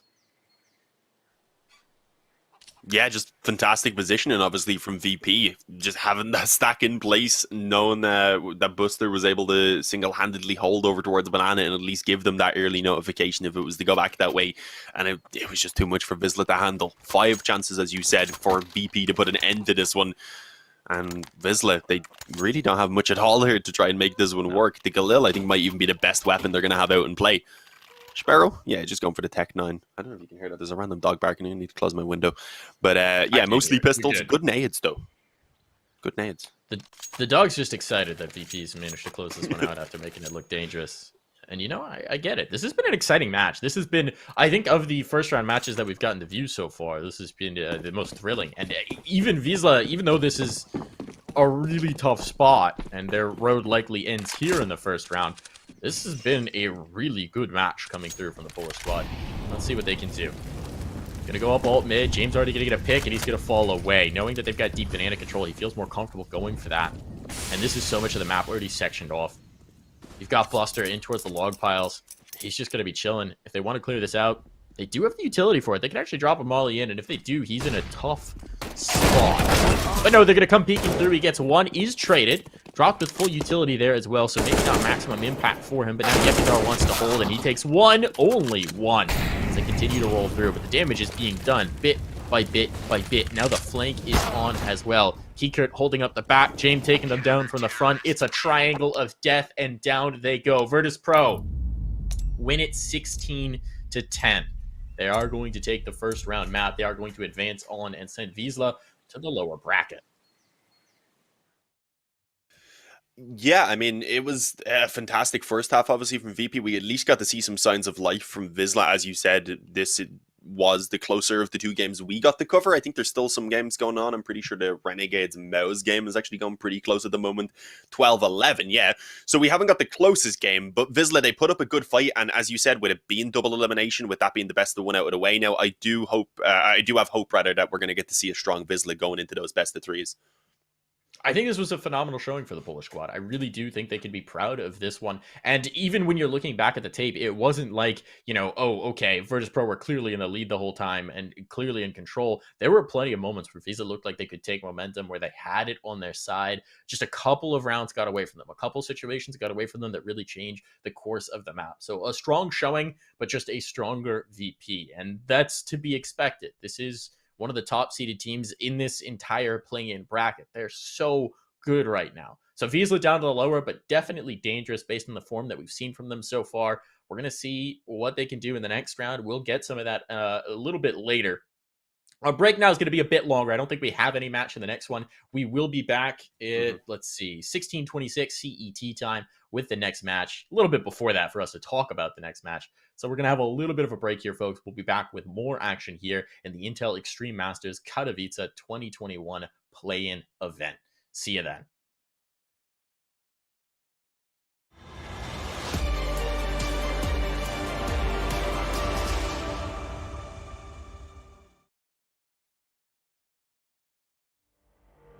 Calling me a goddess, thunder and the lightning. I'm falling, I'm faster, making my way back. I'm close to home, I'm fighting harder, because I've come to claim my throne. Never letting go. These wings carry me. Live this fantasy. Burning through the fire, gonna let it burn. I am the Messiah, gonna let it burn. I'm running through the fire, gonna let it burn. I am the Messiah, and I live this fantasy. Running through the fire.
your destiny, slay your enemy, raise a legacy. No more apologies, trust your abilities, gather the energies. Pull yourself back together, been staying off track forever. Child of the nation, go seek redemption, time for salvation. Today is meant to be day of victory, time for history. Reverse the tendency, fight the entropy, channel your rivalry. You're playing for fortune to come, you're hearing the sound of the drums. It's too late to backtrack, but pack your bag now. Keep your feet on the ground and stand up. You've got what it takes to fight back. Don't stop until you black out, out, out, out. Stand up, up. You've got what it takes to fight back, back. Don't stop until you black out, out. Give all you got, show them how to make a miracle. Stand up, up. You've got what it takes to fight back, back. Don't stop until you black out, out. Give all you got, show them how to make a miracle. Go save your team, be a hero. Take home the cup, be a star. They're waiting for you, take aim, shoot your arrow. It's your time to shine, show them who you are. Stronger, gotta go faster, gotta get better, gotta work harder. It's fight or flight now, get up now. Go with the move, go for the goal, lead up the stadium, you know it's done. Stand up, up, you've got what it takes to fight back, back. Don't stop until you back out, out. Give all you got, show them how to make a miracle. Stand up, up, you've got what it takes to fight back, back. Don't stop until you back out, out. Give all you got, show them how to make a miracle.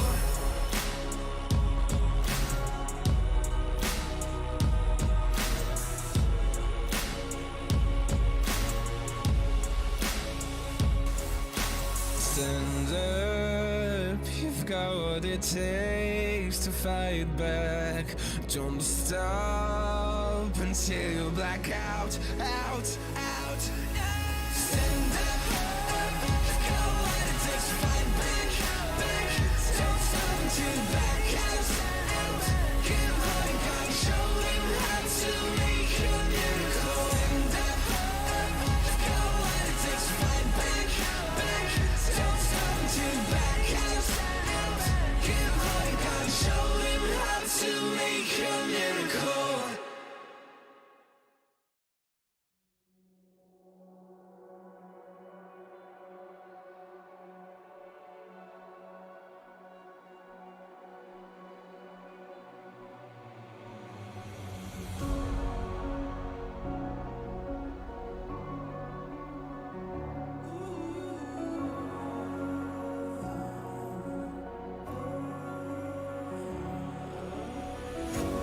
Breathing in, breathing out. There's no more room for any doubt.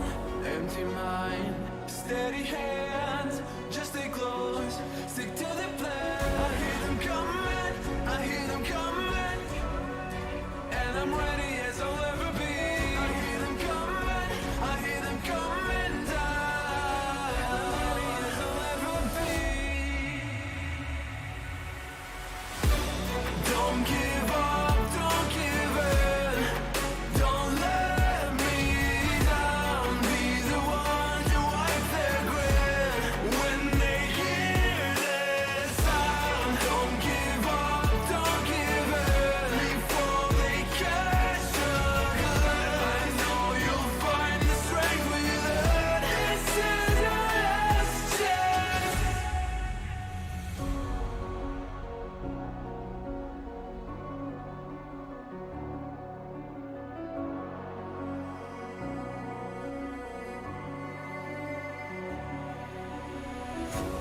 This is it, this is not a drill. Hold nothing back, this should to kill. In this leap of faith, let your aim be true. You stand alone, but I'll watch over you. The clock is ticking, the clock is ticking. A single second could mean everything. Time is running, time is running out.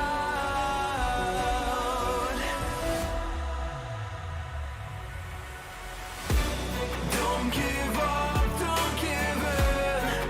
Don't let me down. Be the one to wipe their grin when they hear this sound. Don't give up, don't give in before they catch a glimpse. I know you'll find the strength within. This is your last chance. Now's your time to shine. Make it count. Honor our sacrifice. And now this is your last chance.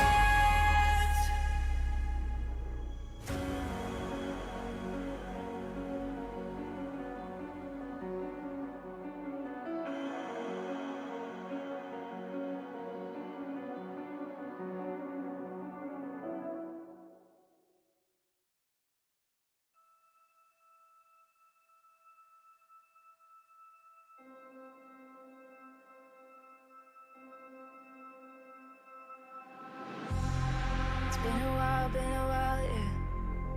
Safe to say over a year. Still it feels like I saw you every day. Tired of hanging around the ones that always need an explanation. I don't need to every day. Explain myself, don't hold it against me if I'm somewhere else. Put all the masks that I had on the shelf. Wish I could stay, but it's bad for my head. Something's coming. I wanna be everything I thought that I could never be. Build me up, piece by piece. Figure out but all the parts that maybe used to feel like I belonged to a certain place or a town. Feeling safe, feeling sound when I'm still around. But there's something in the distance. I wanna know what it's like. Don't worry, I'm still with you all the time. Explain myself, don't hold it against me if I'm somewhere else. Put all the masks that I had on the shelf. Wish I could stay, but it's bad for my head. Something's coming. I wanna be everything I thought that I could be.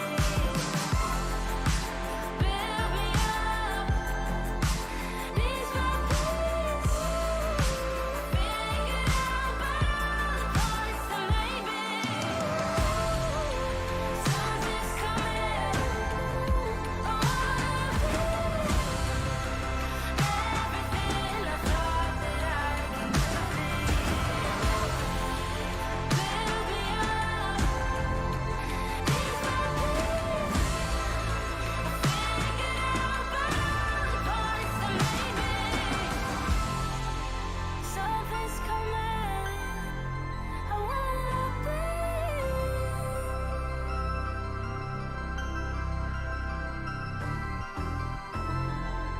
Build me up, piece by piece.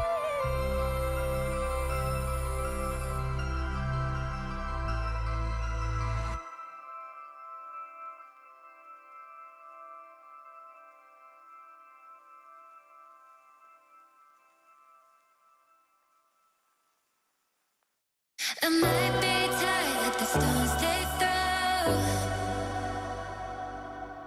Picking up scars and I hold them close. They shot me down, but I got this fire. Shine a light on me when my heart goes dark. Yeah.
isn't over yet. You lost one fight, but it's not the end. So get back up and fight again. Take one step, take another. Find the strength for your brothers. Erase the doubt with your battle cry.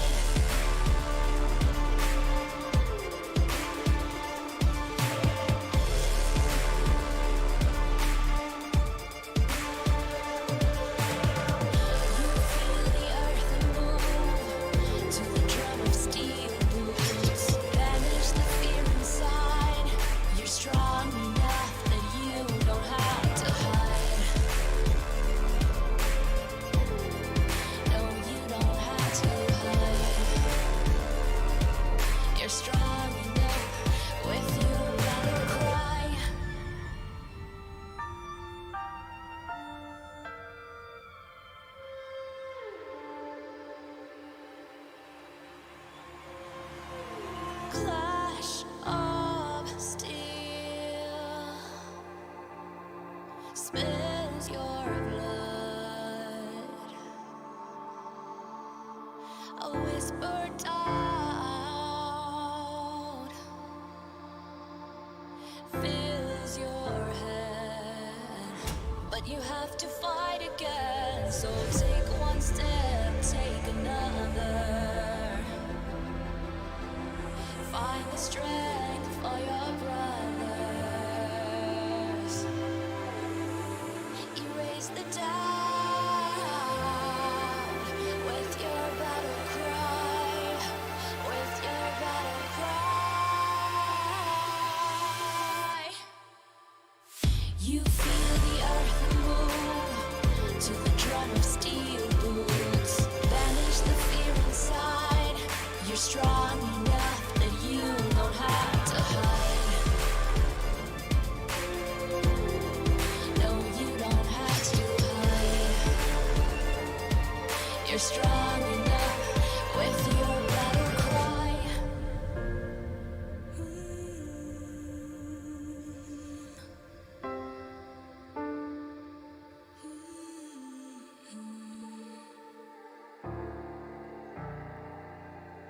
Brings you to your knees.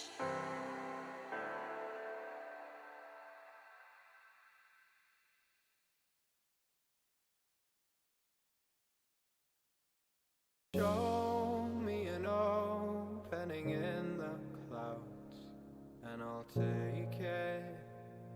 Yeah,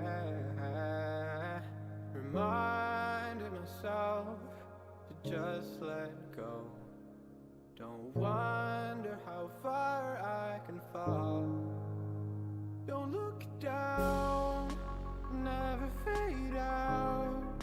And I just wanna be someone and never fall behind again. Just keep on moving on. Never look down, never fade out. Never fade out. Oh, oh, oh, oh,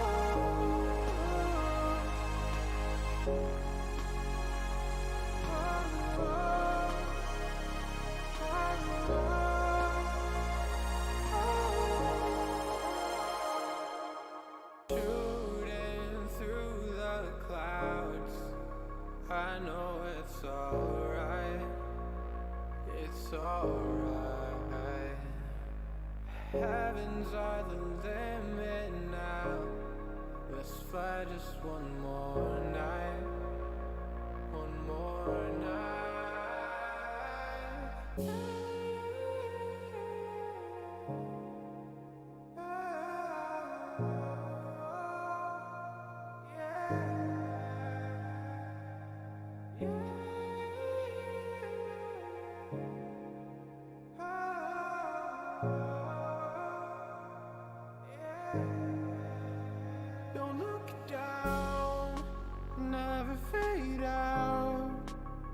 I just wanna be someone and never fall behind again. Just keep on moving on. Never look down, never fade out. Never fade out.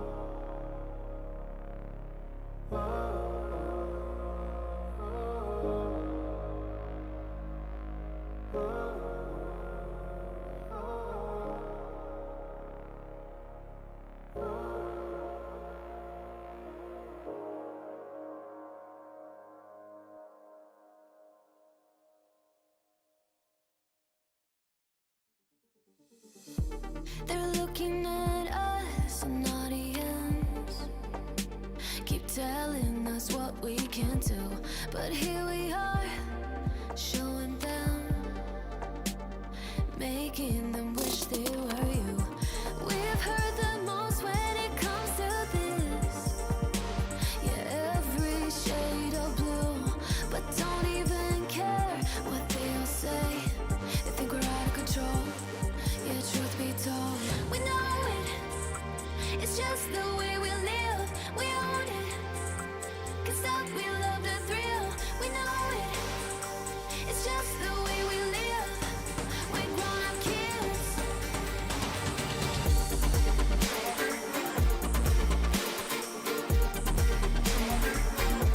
We love the thrill.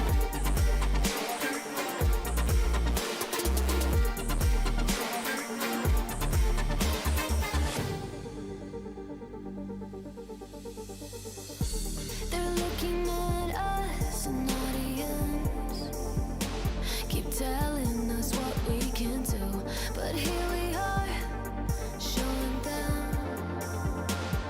making them wish they were you. We've heard the most when it comes to this, yeah, every shade of blue, but don't even care what they'll say. They think we're out of control. Yeah, truth be told, we know it. It's just the way we live. We own it. Can't stop, we love the thrill. We know it. It's just the way we live. We're grown-up kids.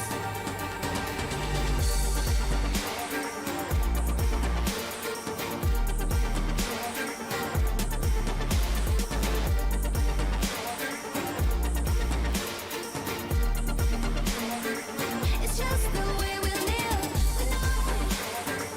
It's just the way we live. We own it. Can't stop, we love the thrill. We know it. It's just the way we live. We're grown-up kids. We're grown-up kids.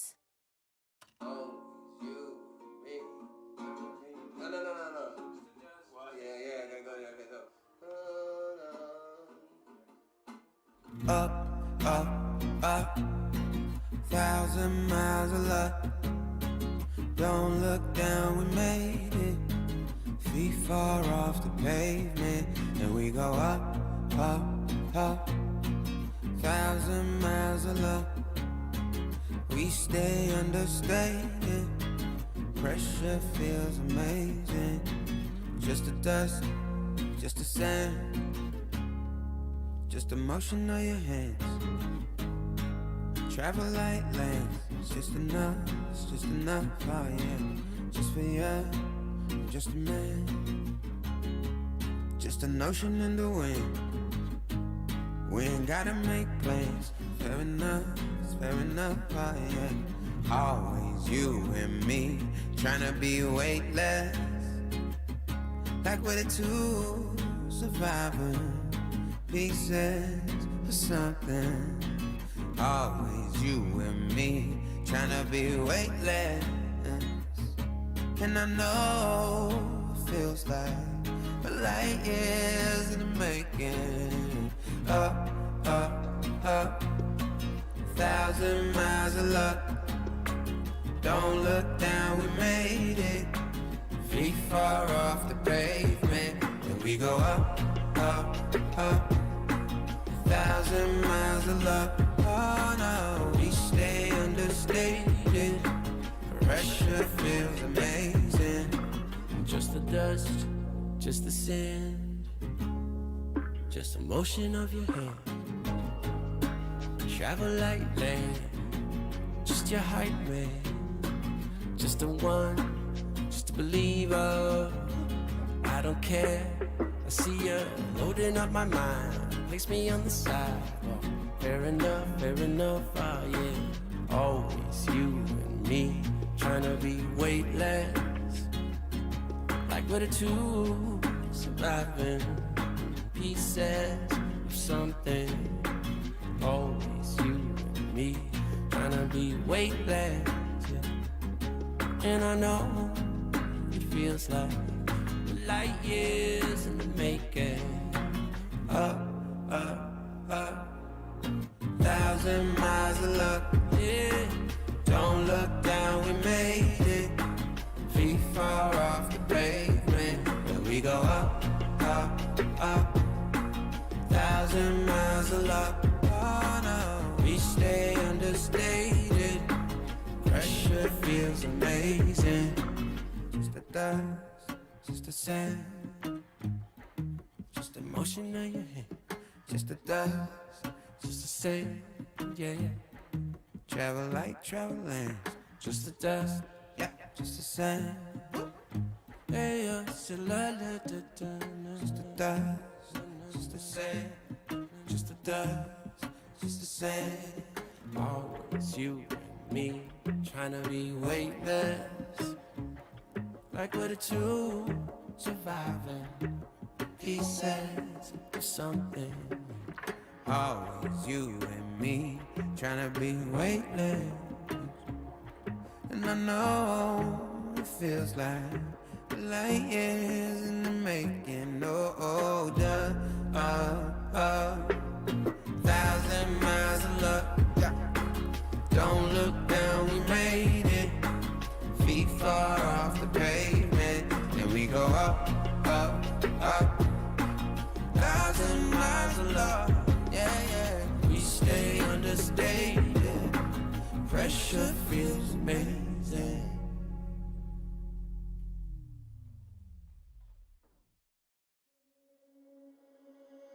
Under peach yellow skies, dreaming big and aiming high. Name the clouds passing by, wishing we run away. All we need is our passports, baby. Leave the rest in our troubled minds. Let us go down in laughter, baby. Trying to figure out what we're after.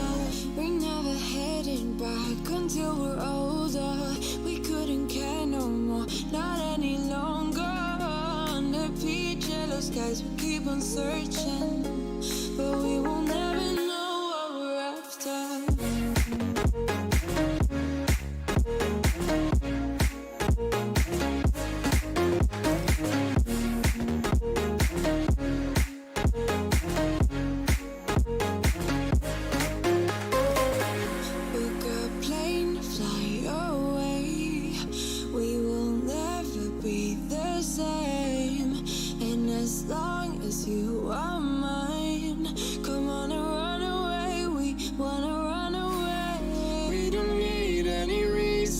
Baby, leave it all for the faded hearts. I don't mind if they call us crazy, 'cause they don't understand what we're after. We're never heading back until we're older. We couldn't care no more, not any longer. Under peach yellow skies, we keep on searching, but we will never know what we're after.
lost my mind, trying to find a story to believe. And I've been getting sick of how I'm spending all my time, searching for a way to find relief. And I can stay inside, go to sleep, but I feel like I need to let go. And I can spin a web of any story that I like, but tonight I wanna make a masterpiece. Stepped out looking like a small fire, half glass and filled with desire. Head down, but I know I can't deny it. Life is fun when you're a liar.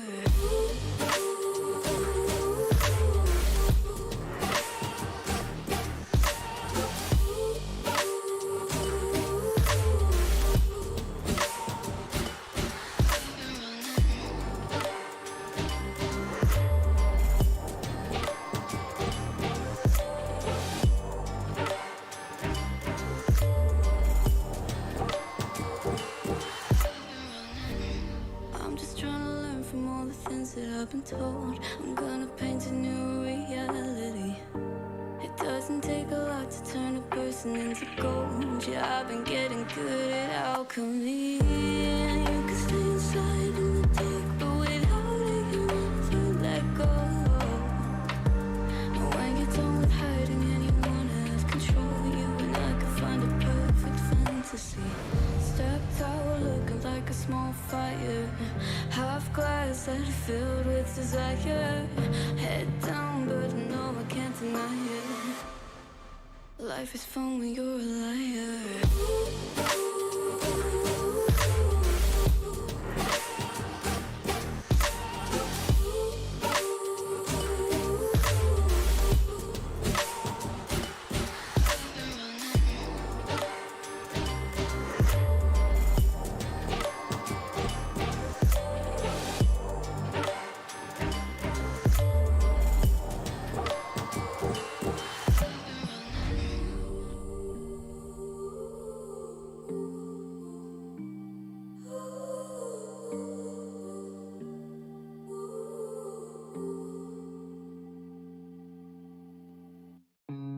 Look into your eyes, I see the colors of your soul, and I recognize every single line, every single roadblock.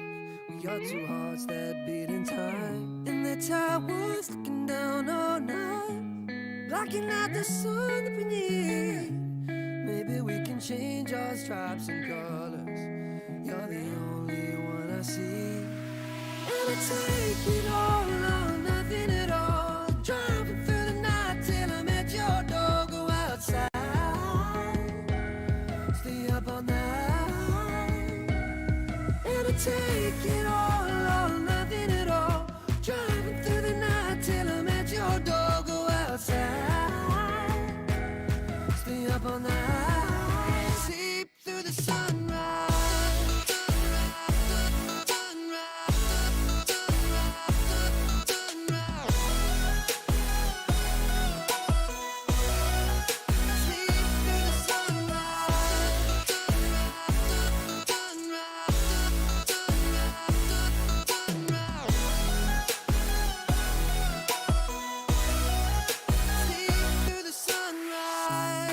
Into my past and I count the numbers of the dreams that I left behind.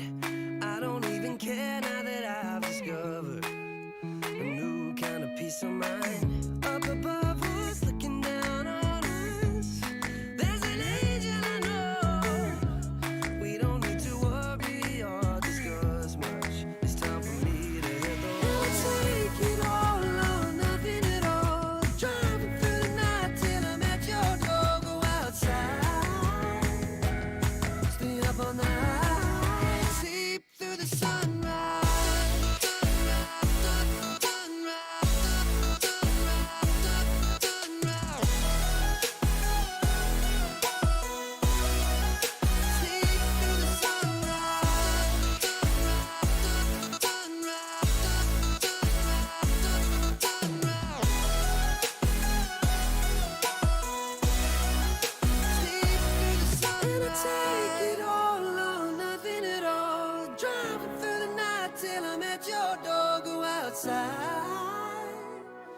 Stay up all night. And I take it all, nothing at all. Driving through the night till I'm at your door. Go outside. Stay up all night. Sleep through the sunrise.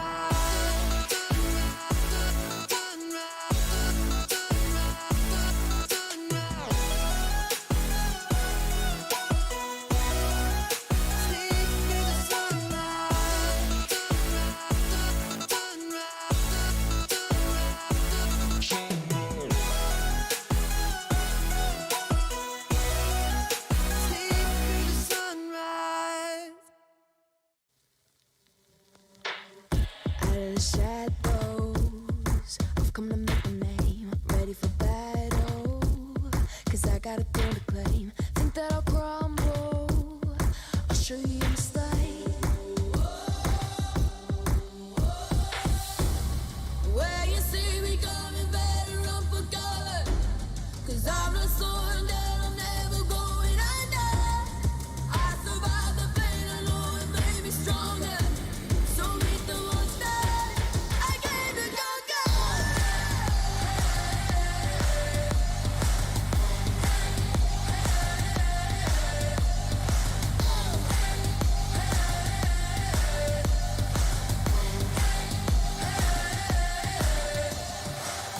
When all the smoke clears, I'll still be on my feet. Forget all of my fears, 'cause I know my destiny. I feel a champion waking inside of me. It's set in motion, the legends spoken. This is my moment. Can't break my focus, know where I'm going. This is my moment. Where you see me coming, better run for cover, 'cause I'm not slowing down, I'm never going under. I survived the pain, I know it made me stronger. So meet the monster I came to conquer.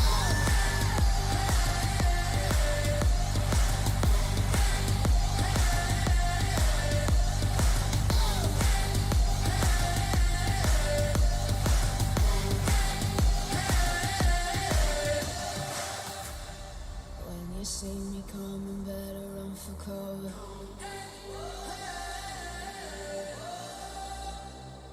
I survived the pain, I know it made me stronger.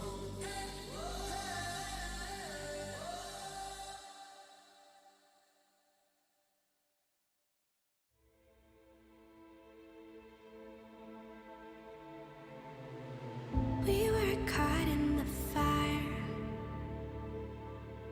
Our faith was left out in the open.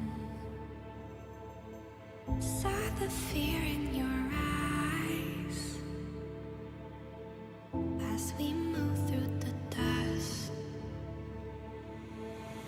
Nights turn into days, one by another. Under darkened skies, we await, bound to each other. But our spirits never die. Faded as we push through the darkest times. I'll be there by your side. We arise when everything's breaking. Our souls will awaken. Our spirits never die. At the end of the line, the trust in our hearts beating louder. Under darkened skies, we await, bound to each other. But our spirits never die. Faded as we push through the darkest times. I'll be there by your side. We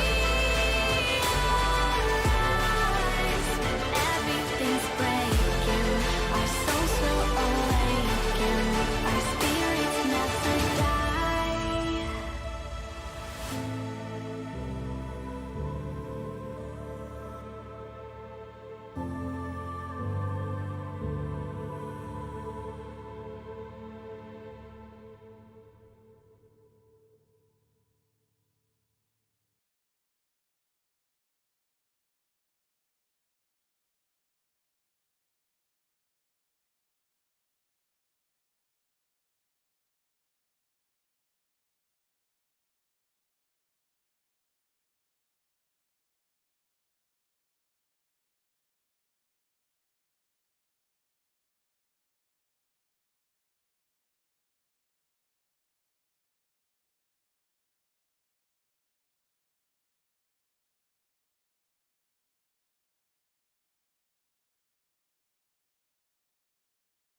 We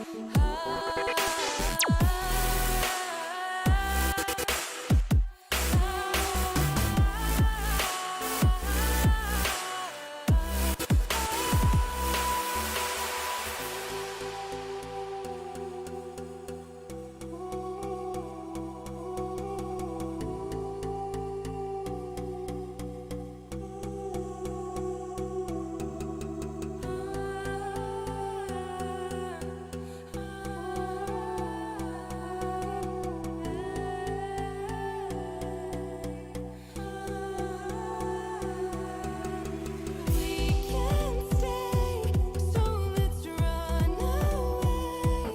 And we shouldn't wait, not another day. I'm so in love, can you see my love? What you mean to me, living in a dream.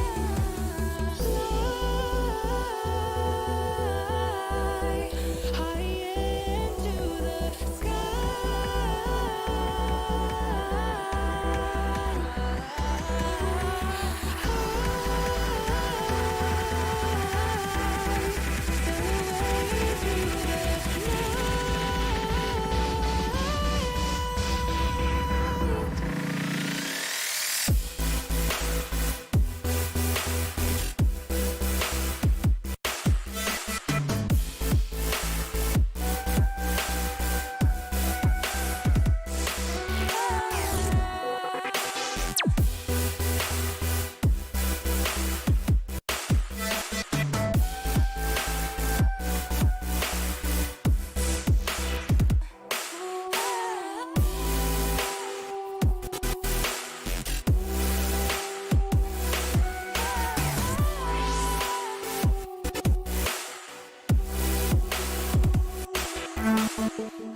rising out the ashes, coming from the ether.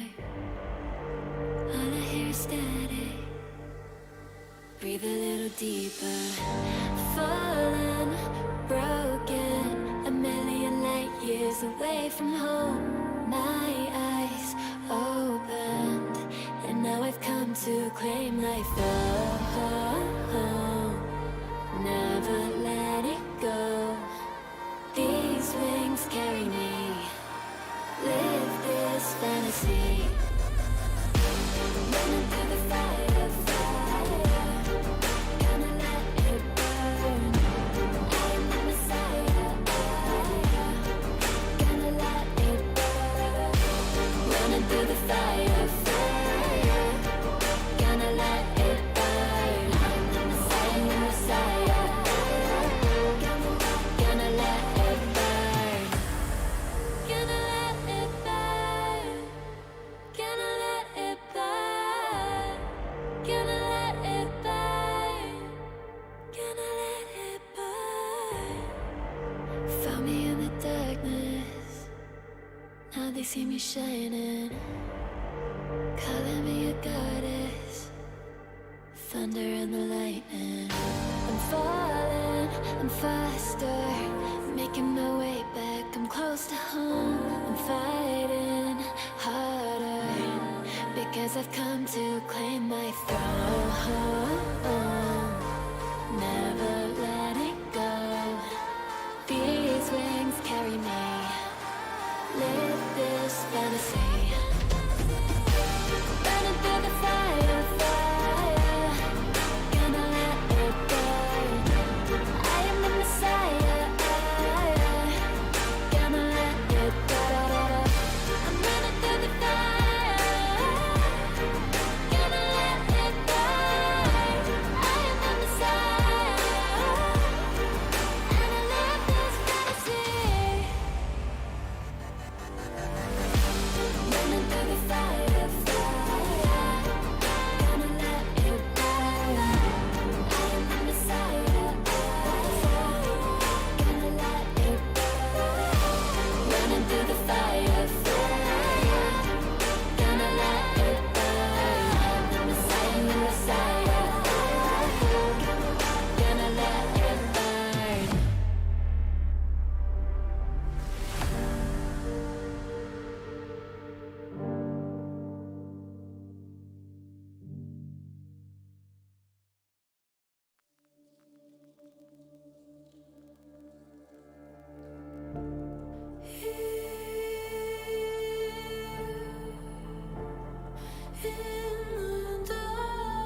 your destiny, slay your enemy, raise a legacy. No more apologies, trust your abilities, gather the energies. Pull yourself back together, been staying off track forever. Child of the nation, will seek redemption, time for salvation. Today is meant to be day of victory, time for history. Reverse the tendency, fight the entropy, channel your rivalry. You're praying for fortune to come, you're hearing the sound of the drums. It's too late to backtrack, but back your back now. Keep your feet on the ground and stand up. You've got what it takes to fight back. Don't stop until you black out, out, out, out. Stand up, up. You've got what it takes to fight back, back. Don't stop until you black out, out. Give all you got, show them how to make a miracle. Stand up, up. You've got what it takes to fight back, back. Don't stop until you black out, out. Give all you got, show them how to make a miracle. Go save your team, be a hero. Take home the cup, be a star. They're waiting for you, take aim, shoot your arrow. It's your time to shine, show them who you are. Stronger, gotta go faster, gotta get better, gotta work harder. It's fight or flight now, get up now. Go with the move, go for the goal, lead up the stadium, you know it's done. Stand up, up, you've got what it takes to fight back, back. Don't stop until you back out, out. Give all you got, show them how to make a miracle. Stand up, up, you've got what it takes to fight back, back. Don't stop until you back out, out. Give all you got, show them how to make a miracle.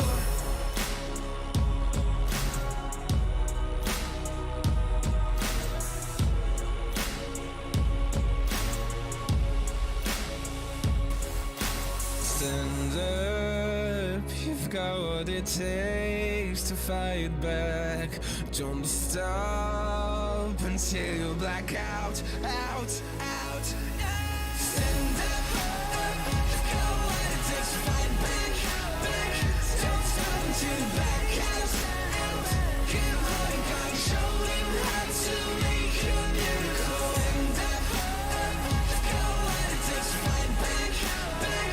Don't stop until you back out, out. Give all you got, show them how to make a miracle.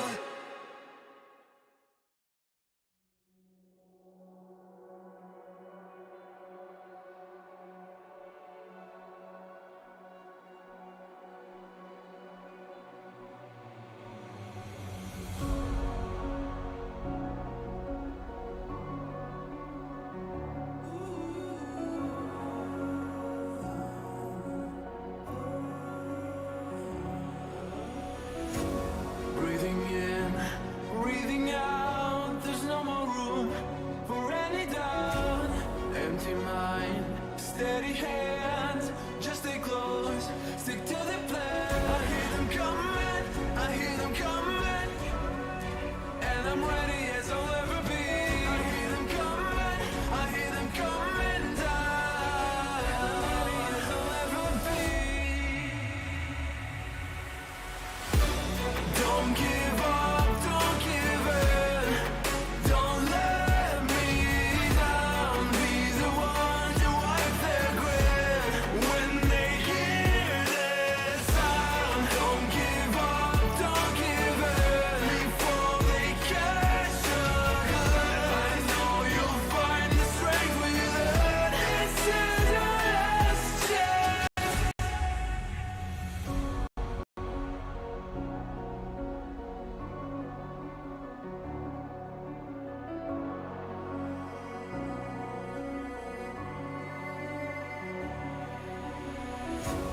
This is it, this is not a drill. Hold nothing back, this should to kill. In this leap of faith that you're in me too.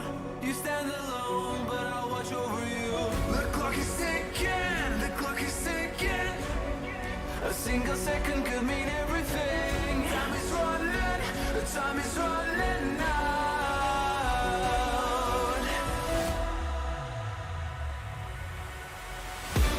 Don't give up, don't give in.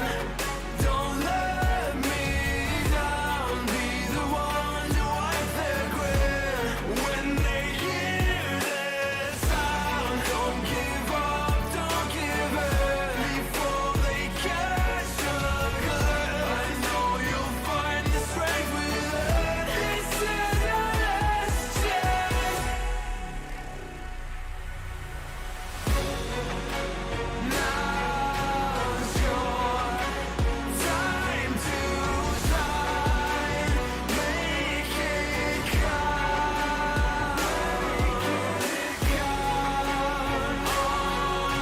Honor our sacrifice.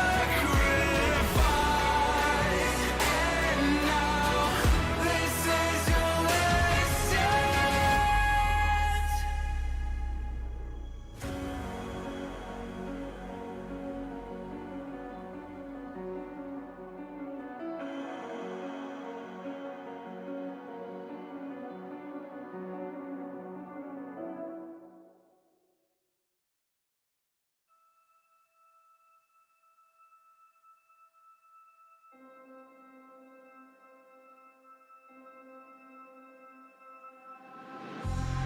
It's been a while, yeah.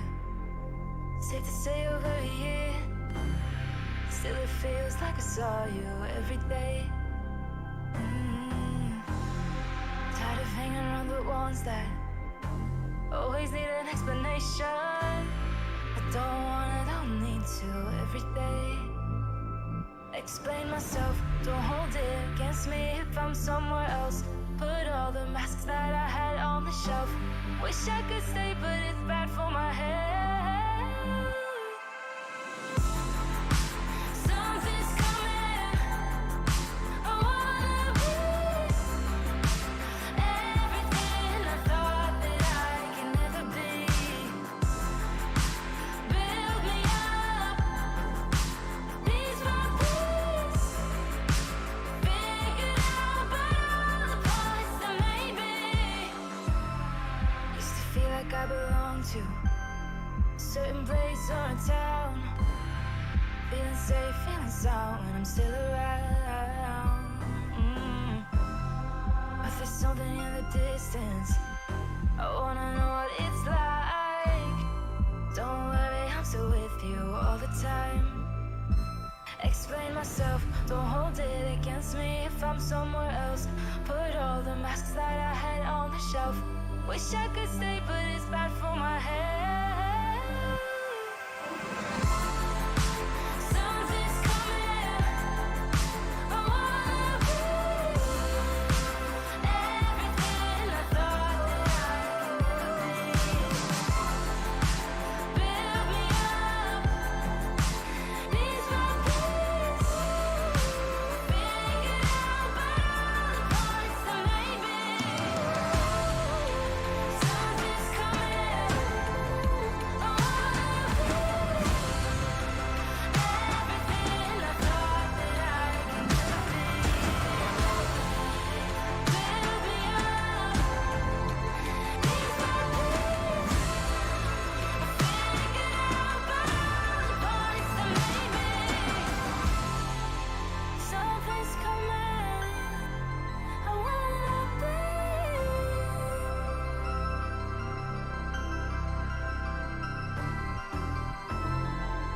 Build me up, piece by piece.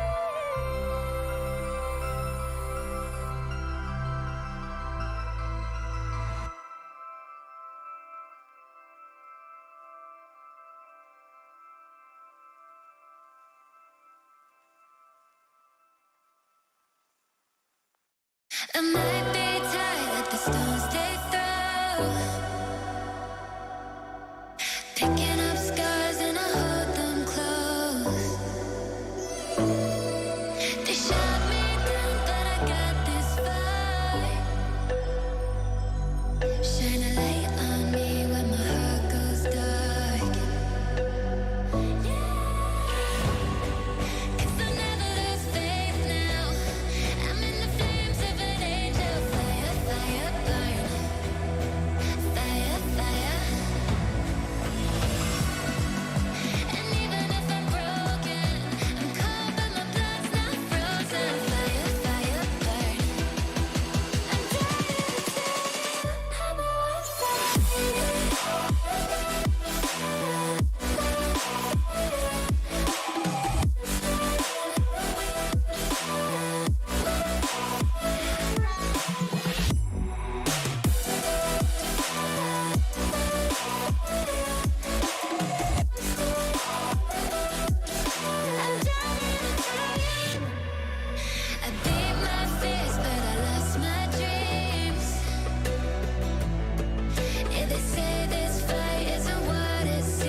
isn't over yet.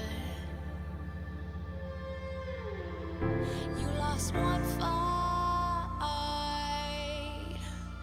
but it's not the end. So get back up and fight again. Take one step, take another. Find the strength for your brothers. Erase the doubt with your battle cry.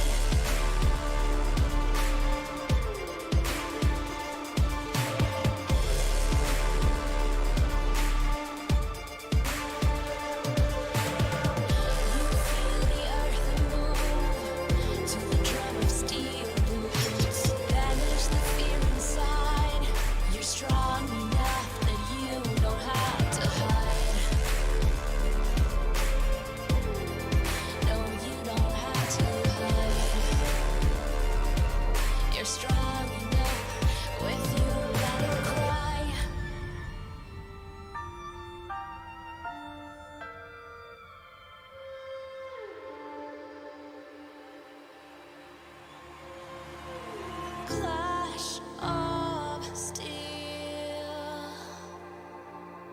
spills your blood. A whisper doubt fills your head, but you have to fight again. So take one step, take another. Find the strength for your brothers. Erase the doubt with your battle cry. With your battle cry.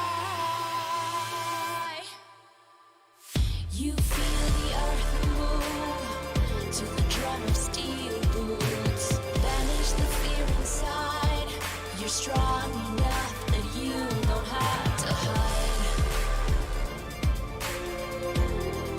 No, you don't have to hide. You're strong enough with your battle cry.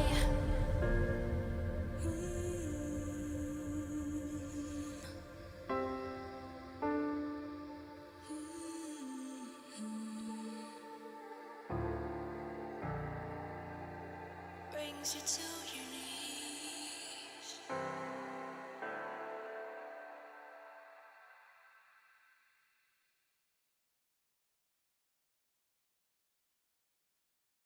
Show me an opening in the clouds, and I'll take it. Yeah. Reminding myself to just let go. Don't wonder how far I can fall. Don't look down, never fade out.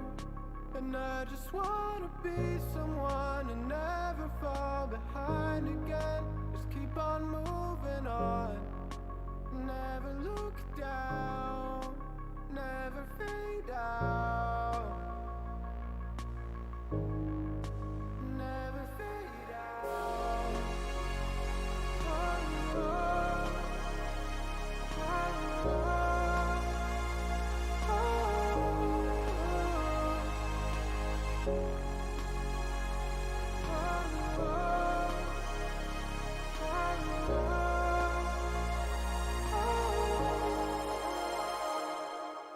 shooting through the clouds. I know it's alright. It's alright. Heavens are the limit now. Let's fight just one more night. One more night.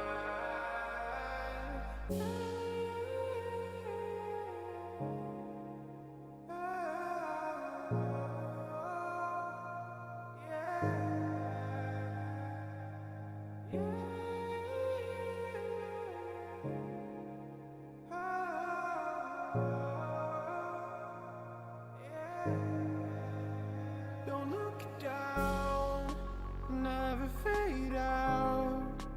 And I just wanna be someone and never fall behind again. Just keep on moving on. Never look down, never fade out. Never fade out.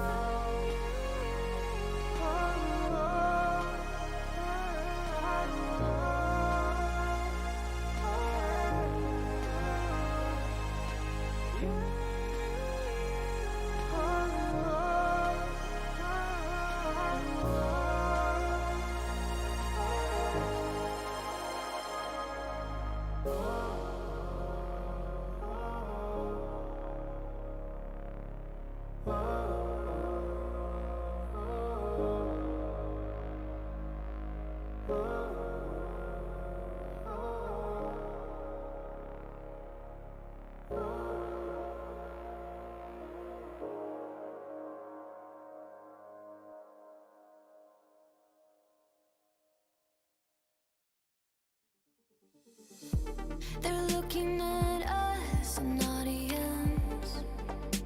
Keep telling us what we can do, but here we are, showing them, making them wish they were you. We've heard the most when it comes to this. Yeah, every shade of blue, but don't even care what they all say. They think we're out of control. Yeah, truth be told, we know it. It's just the way we live. We own it. 'Cause stop, we love the thrill. We know it. It's just the way we live. We're grown-up kids.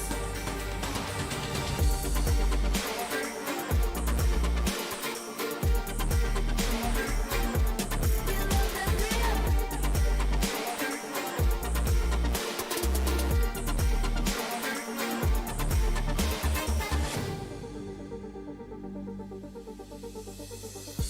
They're looking at us, an audience. Keep telling us what we can do, but here we are, showing them, making them wish they were you. We've heard the most when it comes to this. Yeah, every shade of blue, but don't even care what they all say. They think we're out of control. Yeah, truth be told, we know it. It's just the way we live. We own it. 'Cause stop, we love the thrill. We know it. It's just the way we live. We're grown-up kids.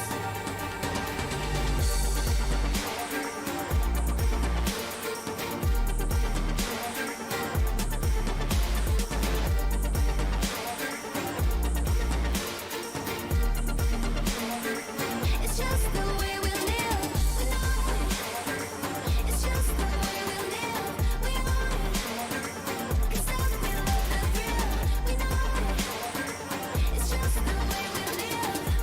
We're grown-up kids. We're grown-up kids.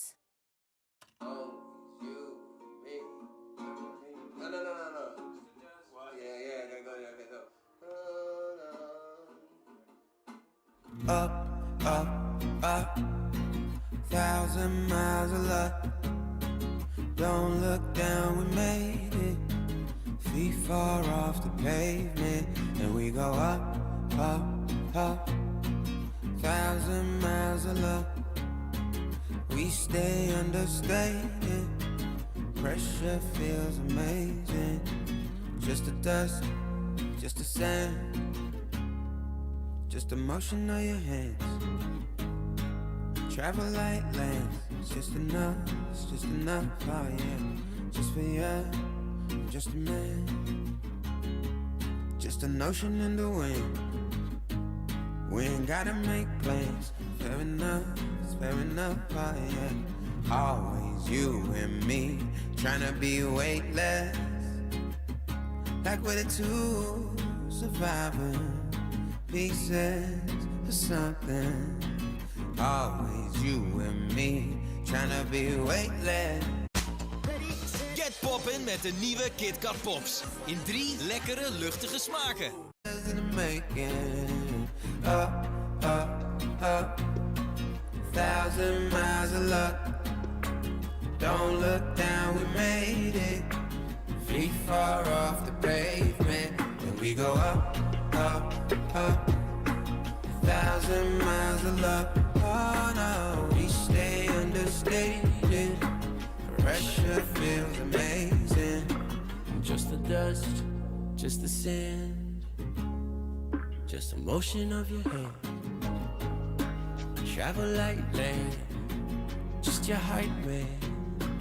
Just a one, just a believer. I don't care, I see ya loading up my mind. Makes me on the side. Fair enough, oh yeah. Always you and me, trying to be weightless. Like we're the two, surviving pieces of something.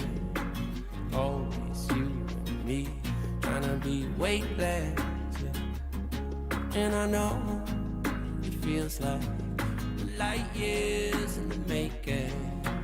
Up, up, up. 1,000 miles of luck, yeah. Don't look down, we made it. Feet far off the pavement, but we go up, up, up. 1,000 miles of luck. Oh no, we stay understated. Pressure feels amazing. Just the dust, just the sand, just the motion of your hand. Just the dust, just the sand, yeah, yeah. Travel like traveling. Just the dust, yeah, just the sand. Hey, just the dust, just the sand, just the dust. Just the same, always you and me, trying to be weightless. Like we're the two, surviving pieces of something. Always you and me, trying to be weightless. And I know it feels like light years in the making. Oh, duh, 1,000 miles of luck, yeah. Don't look down, we made it. Feet far off the pavement, and we go up, up, up. 1,000 miles of luck, yeah, yeah. We stay understated. Pressure feels amazing.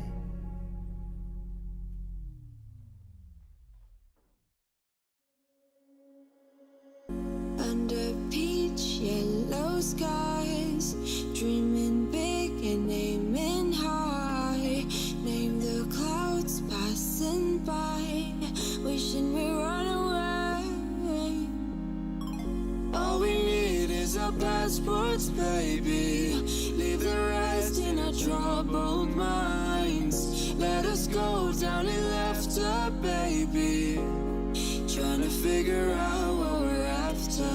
We're never heading back until we're older. We couldn't care no more, not any longer. Under peach yellow skies, we keep on searching, but we will never know what we're after.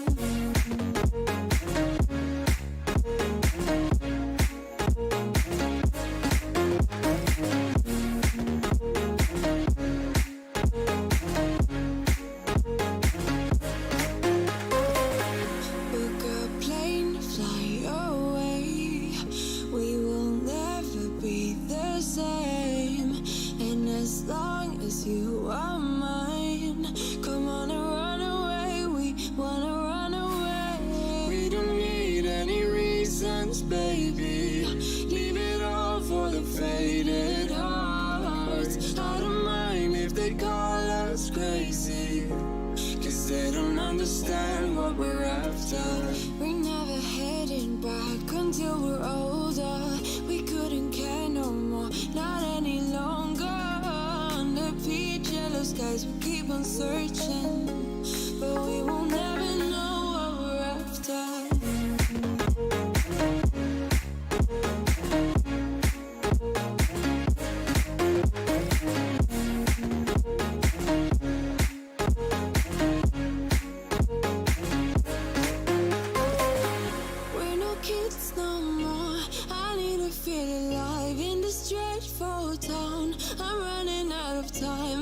long as you're mine. I wanna run away. We're never heading back until we're older. We couldn't care no more, not any longer. Under beach yellow skies we keep on searching, but we will never know what we're after.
If you want to know what you're good at, and, well, also what you suck at, check out csgohub.com. Coming!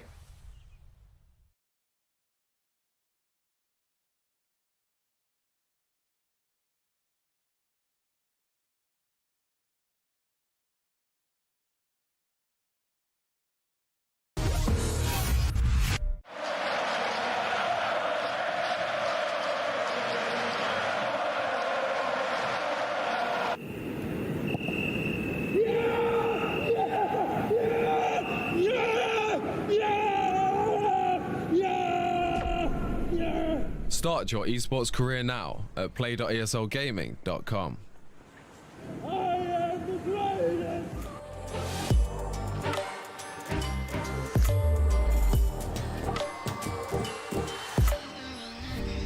I'm just trying to learn from all the things that I've been told. I'm gonna paint a new reality. It doesn't take a lot to turn a person into gold. Yeah, I've been getting good at alchemy. And you can stay inside in the dark, but without it you never let go.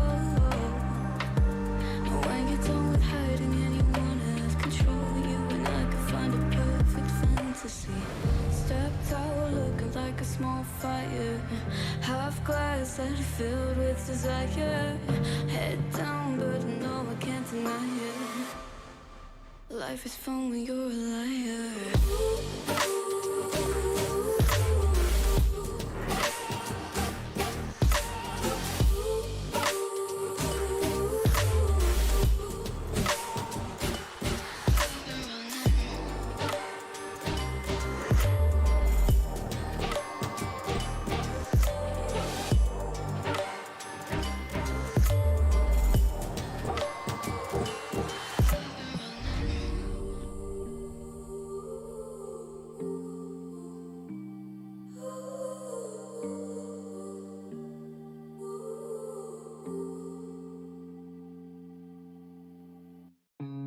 Look into your eyes, I see the colors of your soul, and I recognize every single line, every single roadblock. We are two hearts that beat in time. In the towers, looking down all night, blocking out the sun that we need. Maybe we can change our stripes and colors. You're the only one I see. And I take it all or nothing at all. Driving through the night till I'm at your door. Go outside, stay up all night. And I take it all or nothing at all. Driving through the night till I'm at your door. Go outside, stay up all night. Sleep through the sunrise.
Welcome back, everybody, to the Intel Extreme Masters Katowice 2021 play-in stage here on the C stream. And we've got a great series lined up for you. It's our first best of 3 of the day between Gambit and Mousesports.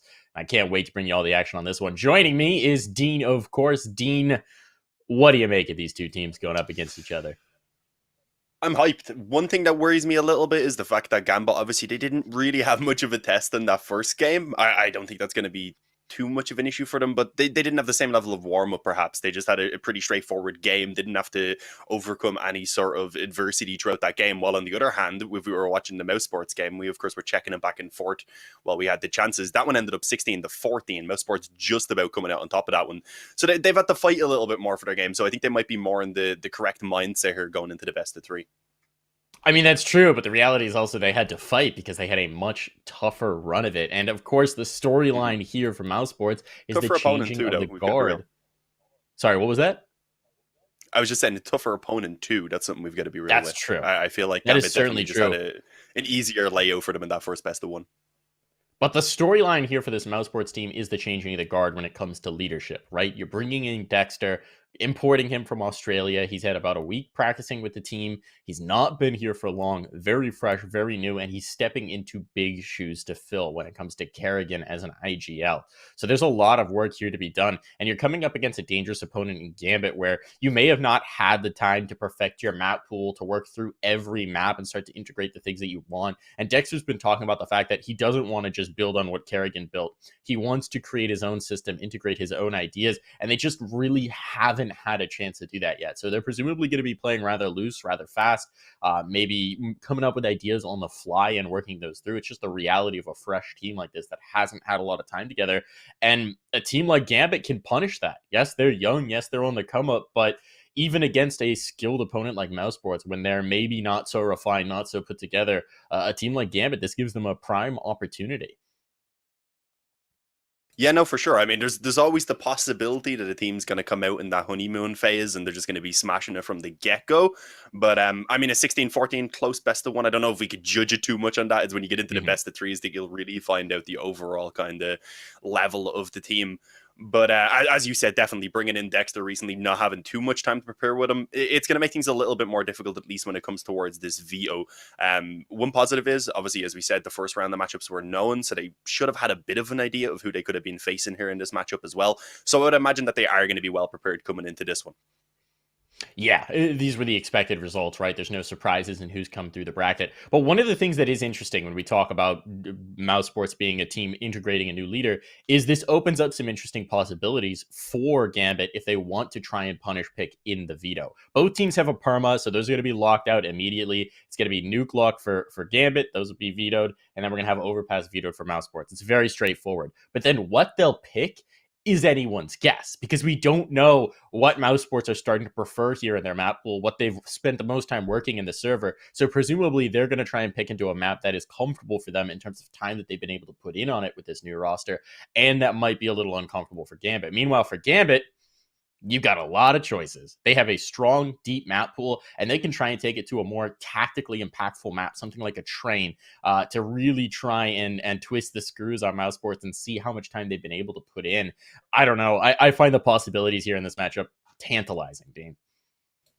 Yeah, when I was initially kind of going down over what I thought the veto would go towards, I was saying maybe even a Mirage pick, but then you reminded me, like, yeah, Dexter, it wouldn't make as much sense to go towards one of those Puggy maps if you want to be avoiding somewhere where your opponent is going to be comfortable. So I was thinking even a Vertigo. So I'd say a Vertigo or a Train pick. I could definitely see where you're coming from as well on that one. And I feel like we won't get the other as a decider then, because the other one is very likely to be removed in that case. So I think it maybe even we could end up with a Mirage then as the decider. But as you said, the Mouse pick is where it's a little bit more difficult. We did just see them on Inferno in that game versus Renegades. If we're to look at their results before the change of Dexter as well, Inferno was a map that you definitely be like, yeah, that'd be a good show to pick. But it's not a bad map either for Gambit. And as you said, we don't know which maps they've specifically put that time into preparing, especially with knowing potentially which team they were going to be going up against in this match. Because I would say they probably did expect Gambit to beat Team 1.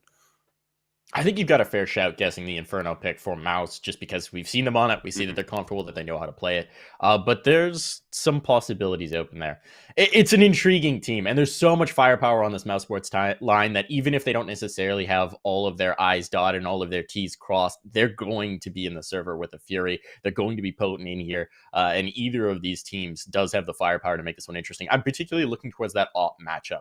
Shiro and Acor on either side of the server. That's going to make for an exciting aim duel at any point on any map. I'm hoping we get towards a couple of maps that have some better opping angles, something like a train. We're obviously not going to have an overpass, but even if you get in towards Inferno and you have that mid fight or the banana fight, I think this could be a really exciting matchup and provide some sparks between the two players.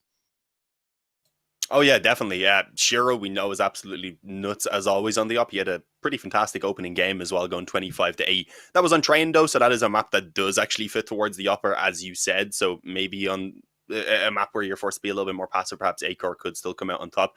But I do feel like Acor is going to have his hands full trying to deal with Shiro on that up. So as you said, the map choices I think are definitely going to kind of play towards the uppers as well a little bit. But yeah, I don't know coming into this one how I do have to say I feel like Gambit are actually the favorites, just with the way the overall map veto shook it down. I feel like Gambit should be able to come out with the better maps for the entire best of three. I don't think we're going to have an easy run by any means. We could definitely see a 3-map series here, which excites me because of course our two best of ones were a little bit more one-sided. So I want to get into the real Counter-Strike action for the day now, and well, this game it definitely looks to deliver to me. So you're gonna take Gambit side of this, say 2-1. I think I'll take the flip Yeah, side. I'm feeling I think Gambit. that it's Okay. I think that there's a strong case that it could go either way, but the firepower on Mousesports is just so impressive. And if we're looking at their previous matchup, obviously we didn't get to watch all of it because we were casting a different game. But the stars were aligning, right? Rops, Frozen, Acor, all dropping near 30 kills, 28, 28, and 29, I think. So ridiculous numbers from 3 players in one game. And with that kind of firepower, even if everything's not polished, even if it gets messy at certain points, I think that there's a possibility to see it through. And Dexter is no slouch by any measure. He's a skilled player, and he's someone who can figure out things on the fly as well for the team. So I'm looking at a 2-1 for Mouse, but I think it's going to be tough. I think you're absolutely right to take the Gambit side of things. I think this one hangs on a knife edge, and I'm so excited for this. This is not an elimination game, folks, just to give you some context. We're still in the upper bracket, so there's a double elimination in this play-in tournament. Whoever wins here will be moving on, and then the next team gets knocked down, and they'll have a chance in the lower bracket. So it's not do or die. The next series after this one will be do or die, but we're not quite there yet. There's not blood in the water, if you will. Both these teams have multiple chances to qualify through, but we're going to see what kind of measure they're bringing, what kind of form they're bringing, what kind of skill they're bringing. Is there any player other than Shiro, because we've talked about him on that Gambit side, who you want to see pop off here, Dean? I would say Axel. Honestly, whenever he shows up alongside Shuro, as we seen in that last game, it seems like they can be almost unstoppable because he can just open up with entries on that rifle and create a little bit more freedom in situations where maybe the op isn't able to do so, especially on maps like Train. You get out into those close quarters and catch the aggression around B&L, for example. They were looking very impressive, and I feel like Axel and Shuro, to me, are kind of the two standout players on this lineup. They're always the two that I at least look towards to deliver those frags. But again, I was mentioning earlier, there's no weak point. That's the issue. There's no one I expect not to deliver frags. No, it seems like a very complete, put-together team. We've also got somewhat of an interesting playstyle that we saw on Train. They were so aggressive with the map control that they took, and obviously that's because they were given, but we saw them in the upper B halls pretty much every round. We saw them testing T-Con every time they got an opportunity, control of ladder. Really, Ivy was the only place where we didn't see outright aggression on a regular basis, and that was mostly because Team 1 on the other side were leaving it alone. So some interesting possibilities with how aggressive they're playing, and if they're against a slightly looser Mousesports, there might be further opportunities to press that aggression, to take that space, to deny them control and access. Whatever it is, we are going to take a quick break here before we do get into the action. We'll be back in just a flash with the actual Counter-Strike underway as we see the first map kickoff between Gambit and Mousesports. Don't go anywhere.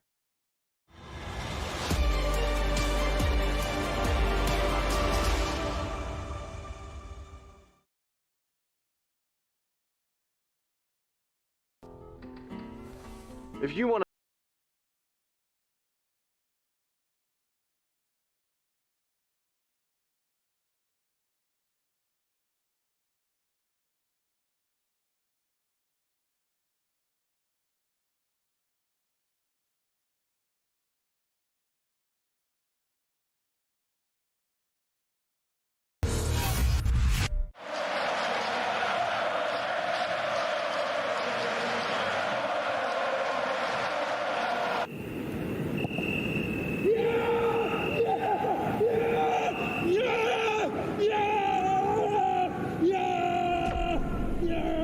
Start your esports career now at play.eslgaming.com.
Well, we're back now, and we do actually have the maps this time around. Excited to get into this best of 3 series between Mousesports and Gambit. And the maps are interesting. They did not go the way that I thought they were going to. Sorry, just pulling it up right here. We've got Gambit picking Dust 2 to start things out. Then Mousesports bringing in Inferno. That was expected here from Dean. And then our decider is Vertigo. So, Dean, you actually had a pretty good read on this veto, and it seems like I was a bit off base. What do you make of these maps? Well, except for D2. I D2 never like to surprising. pick Dust 2 as a pick. Just in any matchup, unless you're just so much better than your opponent on Dust 2, it's always a risky pick.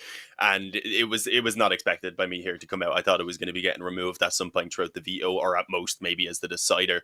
But yeah, I'm very surprised that we didn't see the likes of a Train come out. It was actually Gambit, I believe you said, who banned Train as well. Yeah, it was. And that's a map where I would have said they would have looked pretty good up against Mouse. But yeah, D2, Inferno, Vertigo. I don't know. I think I might have to swap now. I think with D2, I do feel like, as you said, that just the amount of firepower that Mouse have, they could definitely take Dust away from Gambit. And if they do, then going on towards Inferno, it could be rough for Gambit for sure. But if it gets the Vertigo, on the other hand, great map for Gambit.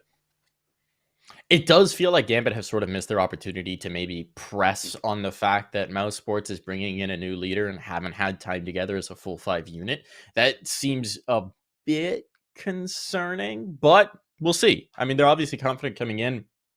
I've learned to never pick against CIS region teams on Dust 2, even when it doesn't necessarily look like a good matchup. It's just like that entire region dominates this map in particular. So it's definitely going to be dangerous here for Mousesports. I'm just curious to get into it.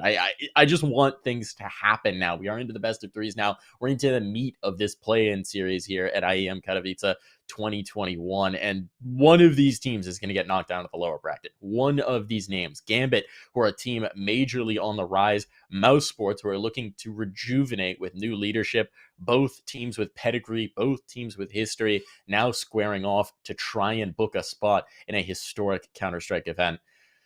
Ooh, it's spicy, Dean. It's spicy. Yeah, as you said, this is the real meat of the day now as we kick off those best of threes. And to go back to a point we were talking about before going on to the break, the Acor versus Shiro op battle, that's going to be exciting on Dust 2. I'm actually hyped to see what way that's going to go, because I do know Acor is capable of hitting that form, but I feel like Shiro, he delivers nearly every single game. So it's going to be more so on Acor here to show up, in my opinion, and make sure he can match Shiro rather than the other way around. And as I said, he is capable of it, and he has amazing teammates around them as well here on the side of Mousesports. And we're getting into the action, the second game, the first best of three for Mouse since they've added Dexter, and now we're going to find out what they can really do. We are. Interesting utility purchase here. We've got a couple of decoys for Gambit, so keep an eye on where those come through. Presumably fake flashes or potentially to sell a fake, although they're going so fast over towards B. This almost looked like it was going to be a rush for a moment, but they'll take them tunnels control. They're just going to set up on this side of the map, go very slow. I think maybe they were expecting a catwalk push or a little bit of longhouse aggression, which they would have been set up to deal with nicely. Instead, it's going to be pressure through mid, but Rops has gone looking in the tunnels, and he's caught a kill. And so you immediately see Gambit bail out of that. They wanted to threaten in mid, and they did get tons of damage onto Dexter. But they're going to head towards A instead, and the only player on this side of the map is Bemus. He's alone. He's out by the dumpster. He just wants to deal with Shiro late, but they're going to give up this plant. It's a retake setup for Mousesports. They are not equipped to close this down just yet. And here comes the play. Bomb will be planted. No chance to deny. Mousesports will quickly be in position, though, but first they have to deal with Nafani. He's the first hurdle. Never mind, they've chosen to pressure into the longhouse. They don't expect a player here. They knew they had control of dumpster. They discounted the fact that this could be Shiro's spot, and he's got two. He's looking for more, doing some damage, staying alive. Shiro might single-handedly be shutting this down for Mousesports. So much damage done. Frozen and Rops. An incredible play by Shiro. So good, it makes my voice crack. And now Frozen will have to try and get his team back into this alongside Rops. They've gotten positioning back up towards the platform, but it's all on Frozen now. 1v2, he takes the first, would actually be a 1v3 and an ace to boot. And he's brought it down to the last. Never mind, a 4K, but he's done it. He doesn't have time. He's bailed out. He's getting gone. He's been dropped. No time for Frozen. Such a heroic effort, but no pistol round win. What a round. It looked like they were in a lot of trouble with that player over on long. I was thinking it was going to have to be pretty much BMAS, I believe, just getting that kill and hoping they could hold on to long for the retake. Then they have the players come in for the pincer on him. I'm like, oh, okay, yeah, no, there's nothing that can be done here by Shiro. Maybe he gets the one kill. No, he gets away with way too much in that, and that is what allows Gambit to get over the line here in the opening pistol. It is their map choice, and that's the round start that they would have been looking for, but it's not the start to this round that they would have hoped to have found, as Acor takes ahead with the scout early on. That is the start that you want. Of course, it is the full force buy, and we've got the double scout setup coming in. Rops was tagged, unfortunately, I believe, on the cross, but I guess positioned around the back of B if that's where he would like to take it. No, he's actually not. He's got it over on A now, I think being boosted up even on towards short. And check, we don't have our own POVs, unfortunately, but I do believe that's what's going on there with the radar. But yeah, it's all on pressure. Rather, the pressure right now is a little bit towards Gambit after losing that initial player. But they know they don't need to be too aggressive, considering the weapons that are in the hands of Mousesports, especially trying to push out on your own or anything. You need to make sure you're working together here. Get caught off guard by one of the pistols up close. Suddenly, an extra weapons in the hands of Mouse, and then the 3-on-5 becomes incredibly difficult to recover from. So you can't make another mistake right now. I like this setup towards long.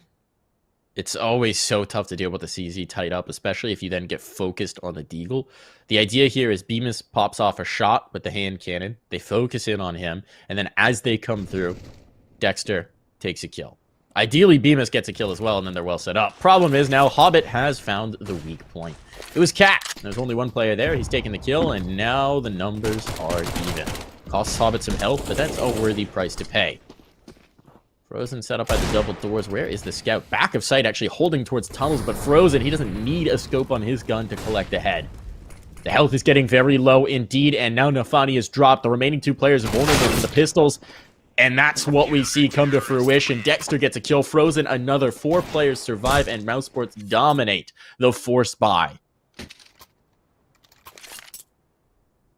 Yeah, that's what I was afraid of. Just spirals out of control after losing that initial player. That CC running, kind of drive by there on mid, really put the nail on the coffin. Even at that point, both of the players were already relatively low on health. So yeah, it works out for Mouse. The force buy is going to give them the victory, and they get a couple of AKs even off the back of it. A Mac 10, I believe, was picked up for BMAS as well. So they're able to get all of the nades that they need behind these weapons without putting in too much of an investment. And hopefully with that, we'll be able to ensure that they don't fall to the same fate that Gambit just did. It's always scary though seeing a 5 Deagle buy on Dust 2, because you know the damage that can be done with them. Did they just nade themselves? No, that was from the CT side. Sorry, I thought one of them tried to throw it out and it bounced back. That would have been embarrassing, but it was more embarrassing on my part for misunderstanding what happened. They're really just hoping BMAS will not be checked. There is the player shoulder beacon on the corner, so yeah, that does take the initial attention. I was going to say escaping could be tough, but there was only one more player there after getting a little bit of help from Dexter. And well, with that, they've also got themselves kind of the bomb controller. It's actually up on the boost position, I think, in on long. It is. It looks like it is. It's like halfway in. The radar, yeah. You won't need to boost to get it. You'll just need to go for a little hop, I think. So it's retrievable. Problem is, Axel's the only player left alive, so retrievable may not much matter here. We're going to see some aggression up Catwalk as Rops looks to hunt him down. I think they know he's here as well, so he's not long for this world. See if he can maybe find a kill. They might want to hunt with Bemis since he has the SMG, but he's also low on health, so no reason to risk it in this round. Play the clock out a bit. 40 seconds. They are going to continue to chase in, and there will be the kill. Rops doesn't miss those very often. Gets himself a Deagle upgrade. We've now got 4 players with Deagles, the P250, and they've continued to keep this buy going. This is a great way to start out a map for Mousesports. They're just building economy, making money hand over fist, keeping these guns alive. There's no reason to ditch the Mac 10. You're going to be up against an Eco in this one, and A-Core is A-OK, chilling with the Scout. Frozen, 6 kills, 0 deaths, Dean. That's a nice number. Yeah, a nice solid start, I suppose. Frozen, nice, solid. It's a bad joke, I know. But we're going to have a pretty early clash. It's only Glocks, but you blink instantly. So, yeah, they will eventually get the trade. 2 kills with the Mac 10. I would say that makes it worthwhile for BMS as long as now his other teammates don't start going down and losing the actual weapons that have some value to them. Oh, I don't love Frozen sticking around. He will get that 1 kill and realize he was already pushing his luck at that point. And holding onto the bomb isn't really a necessity anymore either when you have the 4-on-1. So yeah, backs away, his teammates even pushing up through lower. They don't quite catch Inters before he makes his way out, but they do spot the head as he makes his way back up the ramp. Nice shot by Rops. A little bit of warm up there before they get into the real gun rounds as he pops some heads. And here we go, 3-1. Gambit though, coming out onto the guns. No op though. That is one thing that kind of sucks there because we know the impact that Shuro can have when he has it available.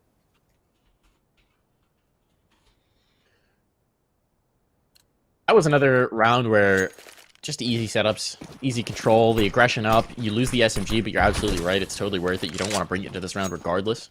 They're going to have the 1 scout, which is a bit of a limiting buy, but on Dust 2, not even. And look at this aggression up mid. This is insane. Frozen is already all the way top. He wants to catch these players. They don't realize he's here. He gets 1. Hobbit was looking for it, but he wasn't quite looking deep enough. And now they have to deal with this flank. They want to take long, but can you really take long if you know you're going to be pressured immediately? Hobbit wants to deal with it. There's 2 players here. Is he going to expect that? And they're pushing out of the long tunnels as well. Rops is going to be all the way back into spawn. Hobbit's tucked in the corner. Rops doesn't realize this. He's thunderfooting his way through. Hobbit should have him. Rops thinks about clearing that, but he won't clear it properly, and now Hobbit's looking for more than 1. Playing the patient game, doesn't want to let him go too far before reeling him back in. Kill claimed, a little bit of security established for his teammates in towards long, and they're feeling a whole lot better about going for this take on towards A. If they even commit. Minute on the clock, they could back out. They're low on utility at this point, so I'd be surprised to see them not take it, but they're still concerned about a push-up mid, and so they seem to be bailing out here, Dean. Yeah, well, they have a bit of time to work with. I mean, they don't really have a lot. So if the goal is to move back and try and get the short control or whatever, they are not going to be able to have much time to chillax about it. They would have to get immediately on the move. And as they lose Naff and Dirt to the scout at top mid, they're really just forced to go ahead and make that long commitment happen. Now just in a bit of a worse position than they were before.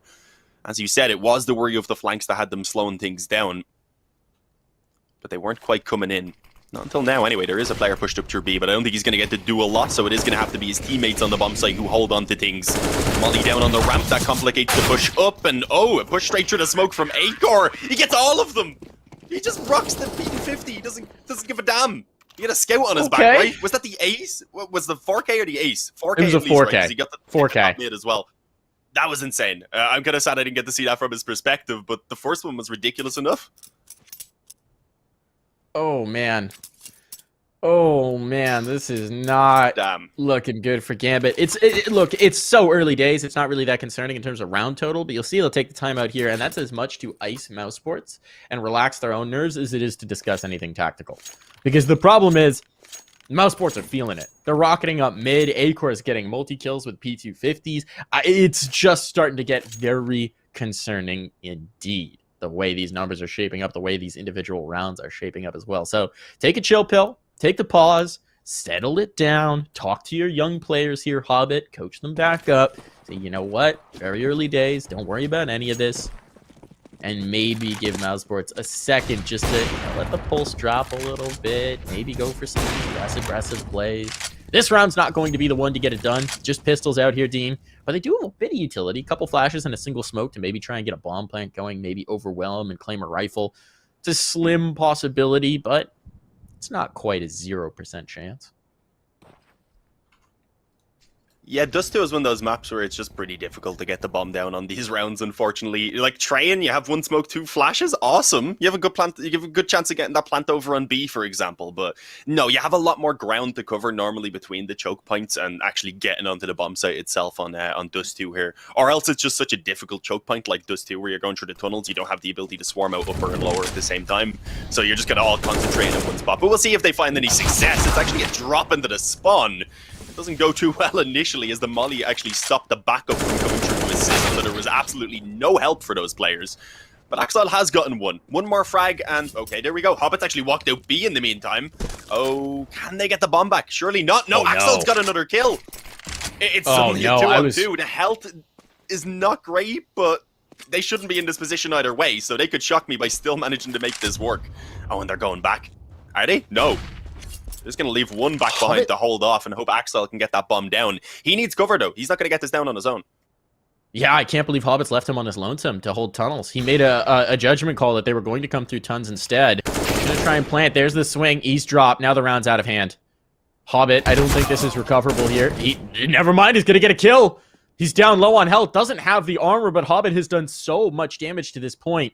Does he want to face this? 5 seconds. Time is everything. He has to swing. The shadow gives him away. It betrays him. And Bemis, by staying stationary, makes it happen. Even retrieves the op for his team. That one was way too close. I thought even when the bomb was in transition in the hands of Exile, that Rops was going to catch him in towards mid. But no, we didn't see that kill, but somehow that kill comes through from Catwalk with the Deagle. And at that point, it's such a tough spot because you got the bomb making its way over. I think there was a gamble from Hobbit that they'd come chasing through tunnels and they'd be able to catch a player there and isolate a fight. And if they hadn't made that gamble, perhaps it could have paid off. Still, it gets way too close. Let's see if Mousesports can get it a little more stable here. Oh, there's player already up on Catwalk. 2 kills come through rapidly. Now, 2 bodies dropped. Acor and Rops out of play. Mousesports on the back foot, but Beavis wants to bring it back. Yob's coming looking, can't face on that. A molly will give him a bit of space here, Dean. A little room to breathe, and he does have long held, so he can at least feel comfortable about that position. But mid's wide open. Frozen is coming back to support it. Does Frozen not have a gun? He goes to retrieve the op. Okay, he dropped his rifle so he could get the op without making noise. It's a risky play. If they came running through, he'd be USP trying to defend, but it's a play that pays off. Now he's got the big green. He's got some control, and he can hold mid for his team. And actually, okay, Dean, they've given up sight. They've given up long. They're going to play in towards mid. Control this, and if it winds up being an A hit, hope they can get a kill and set up for the retake. Ooh, this is so Dexter's bold. Actually going to push in, yeah. He This is could nuts. unfortunately get caught by that lower player, but does he manage to get this player who's coming Not back on yet. short? No, he's come back around again. Okay, but now it's the lower flank. Going Does he long? make it around the long before it comes in? Mhm. I don't know. This is He this does. is so stressful. The player in lower is stopped, so he's made it around as well.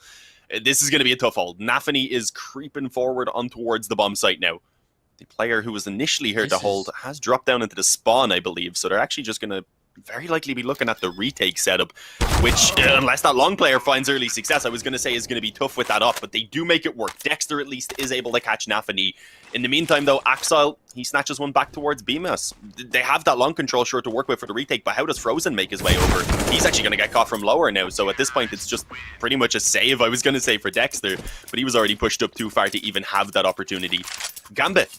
Great work. They are able to get their second round onto the board. Obviously, that was their first since winning the pistol and then drop into the force buy afterwards.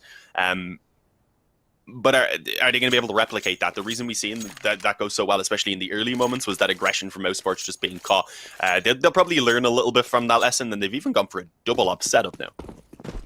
Oh, this is interesting. Yeah, presumably a much more passive style with the 2 ops. 4 players towards A initially, just Rops all in his lonesome at B. So no, they're trying something. They're trying something weird, and it does feel like a fast, long play. So there it is. Now Funny is burning. Now he's dead.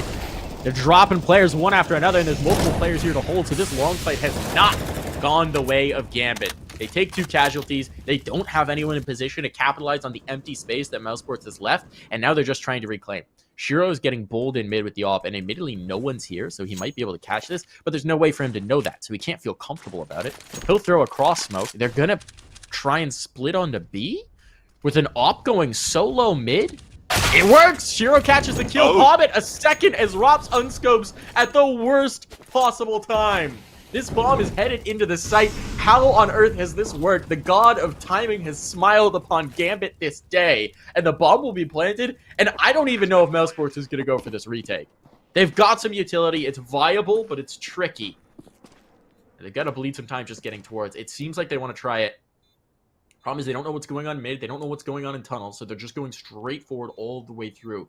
Shiro is the guardian of the site in the back, tucked away, watching tunnels for now, and his 2 teammates have to deal with the mid presence. There's no position to do so. Hobbit takes the first. He's instantly traded, but that's still good because he gives the information over to his team. And that off barrel betrays another, but A-Core doesn't care. The trade is there, but the health is low, and one more peek is enough for Frozen. What a madcap round, Dean, but it's a 6th on the board for Mousesports. No! There is time! Yeah, that's what I was wondering. That's what I said. Oh, it was so close. If he had got the finish with that initial spray, I was literally on the edge of my seat. Like, is he going to have this now? Is that what's cost him? He thought he got the finish initially. To be fair, I think part of the reason that he stutter stepped back into cover was because he thought at that point the op shot was going to be rang off, because he had given a couple of moments for the op, whatever it's called, to be cocked back. I'm too hyped after that. But yeah, there's no time, unfortunately, so Gambit get the 2 rounds in a row. Oh, that comes down to the wire. It's a tough position as well, because that retake looks like it's going so well, but also initially, if they had have saved, they would have been able to drop over the 2 weapons to pull out another full buy. But when it gets that close, you can't blame them for having gone for it. But No, yeah, Gambit, they're third round, and very likely a 4th off the back of it, Mike. That's incredible. I'm surprised.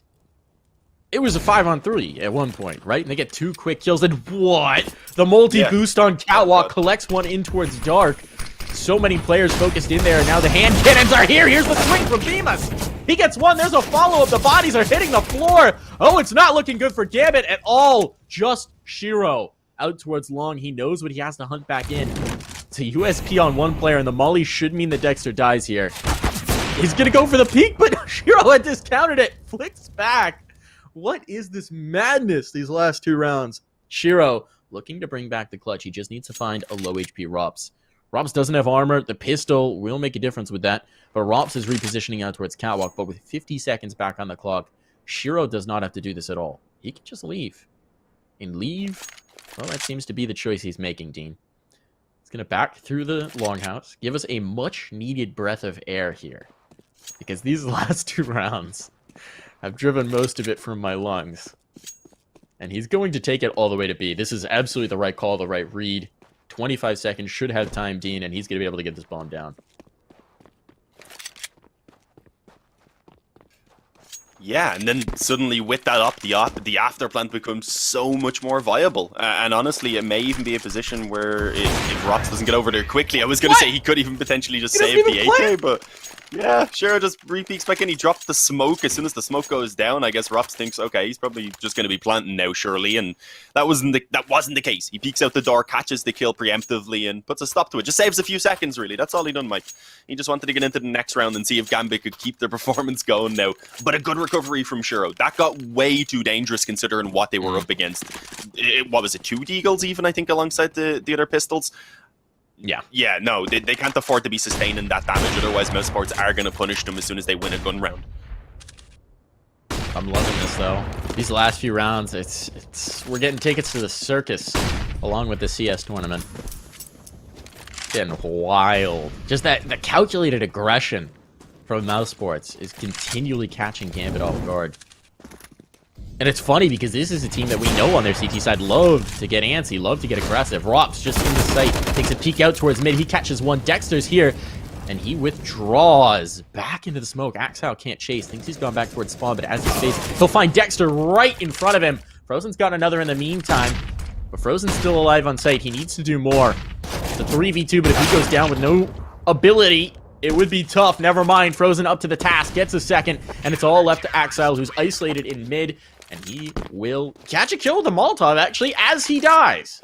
So damage done to Mousesports, but no round win. And as you said, the economy was fragile after dropping so many guns to the pistols. So a timeout is called for. A timeout is needed here for Gambit as they figure out which direction they want to take this, what they want to do, and how the heck they're going to deal with Mousesports right now. Yeah, here on the T side it does too as well. You want to be coming out with a few more at least than what Gambit have right now. So they do know that they need to try and grind out at least a couple more in order to have a decent enough position. So now is a pretty good time to call in that pause. The only thing is they aren't going straight onto the buy. It is 1 eco. Most likely, I think it was a scout just bought up there with a little bit of the extra cash that they had available. Perhaps they'll try and get Shiro to catch a pick on the mid cross. Maybe then they could be given a chance to rush over towards being at a bomb plant, or else they're just going to split up and see if he can do some damage to give those pistols a much better opportunity then, of course, to take down those low health players. If he connects a couple of shots, that is. They can be a good combo, like we see the scouts and the deagles coming in normally in those second round force buys. But overall, you can see a relatively safe investment from Mouse as well. They've got rifles across the board, decent nades, and this should be a round that they don't struggle too much in. Yeah, the only Again, potential actually, threat is that we haven't noted too much. Sorry. Go ahead. I was just going to say something we haven't noted too much since it started is that this is Gambit's map pick. We do need to remember that. Yes, it certainly is. They should be comfortable on it. And we did call into doubt why it was Gambit's map pick a bit. There's a run boost. Acor actually tries to flip for it. Not going to hit it. And he's pushed off. That's a bomb plant. Bomb plant secured for Gambit. That's huge. And not a couple of kills. Okay, they try and get a bit more bold off it. They all die immediately. Dealt with. Rops kills everybody. 4K, just tapping away with a FAMAS, making sure they're not going to do anything too bold. Gambit giving the opportunities, and he knocks down the bins. But still, a bomb plant out of that round is not bad for Gambit. They managed to chase Acor off. They managed to bring the pressure with that run boost to offset his expectations, even without utility to work with. And they get some money out of it. So now this buy looks very good indeed. Lots of utility, full guns, the AWP for Shiro. I think the sparks are going to fly once more here, Dean.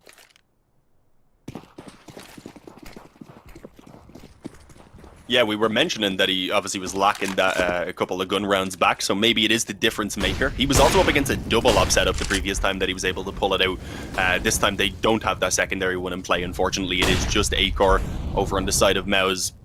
But early on, Gambit, they're not really finding the same level of aggression coming in from Mouse. We've seen them, I think, once maybe attempt that early short control, and obviously that was when they found those 2 picks on the players who had pushed up. This time, pretty much giving it for free. We are going to see, even then, a little bit of a stack over towards the A side of the map. They've entrusted Frozen towards B on his own for now, and, well, they're going to leave Rops up close on the door in a position where he may be able to get that info fairly early if a short XQ starts to come in. And yeah, he will have heard that being thrown. Of course, they didn't really need it, considering Dexter is right below. His molly is actually going to complicate the push quite a bit as well, holding 2 of those players back. And, well, given quite a bit of extra room to Acor especially, who's pinned in right now. But he's been alive a lot longer than he should have been. No frags as of yet. It's only now that the first blood comes through from Nafany, and he even doubles down. Dexter's gone, and this point, their Mouse maybe even considering the save. There's a lot of damage done, but I'm not actually sure how much of this is confirmed damage. That's a big kill, though, for BMS. That takes care of the flank. Now they would feel a lot more comfortable coming in. The problem is they don't have Cat present, so you need Rops to do that. Rops hasn't really moved a muscle from the mid doors in a long time. I don't think he's moved a muscle from the mid doors in this round. Now getting a little bit concerned that he's disconnected, but I don't think so. Watch for that blue dot to move. They are going to save here. They're not dealing with it. They're going to keep their guns up and buy into the next. No, Rops is moving. All right, we're good. We're good. The X-ray just shifted. Just makes me nervous when a player spent a whole round in one position, even as a hit comes through. Look out to the bomb here. No, Inter survives with 1 point of health. That's a man who knows his distances, Dean. Yeah, just about managing to hang on. They are going to be dropping over what they can to ensure the up comes out again. Yeah, I mean, it can be a little bit risky because sometimes the bomb is planted slightly closer, slightly further maybe than you'd expect, but he does manage to hang on. Rups dropped the up, I believe. So yeah, they manage a really good buy anyway coming into this round. Gambit, though, up on 5 now. Get 1 more. 6 is okay. I wouldn't say it's a great T-side by any means. The map maybe even leans a little bit over towards the T-side, so it wouldn't be the best of results. But we do know Gambit are capable of putting up really strong CT sides of their own. And Dust 2 is a map, as we said, that can really just differ on the day depending on the form of the teams. And I mean, is always just a risky pick, as we pointed out when Gambit came in with the choice of Dust 2. We were a little bit bewildered by it. Not what we were expecting. We were thinking maybe a Vertigo or Train even to come out, partly because of the fact that Dexter is that new addition. We thought maybe they try and avoid the more puggy maps, but I think Mouse so far are pretty happy with the fact that Dust 2 was brought out. They are liking this.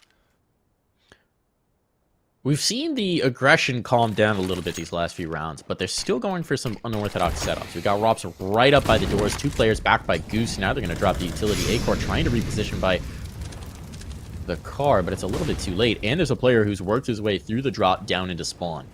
That means the pressure is now majorly on for Rops. Does he want to come back to clear this? Has to be careful because they could be coming through those mid doors at any moment.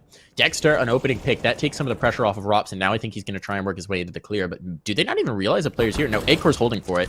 He has to realize. Now he's spotted Nafani's gun barrel. It makes sense as well. He's gotten a kill. They brought this back in the numbers. Dexter's been cleaned up, but there's Rops coming through, dropping the bomb to boot.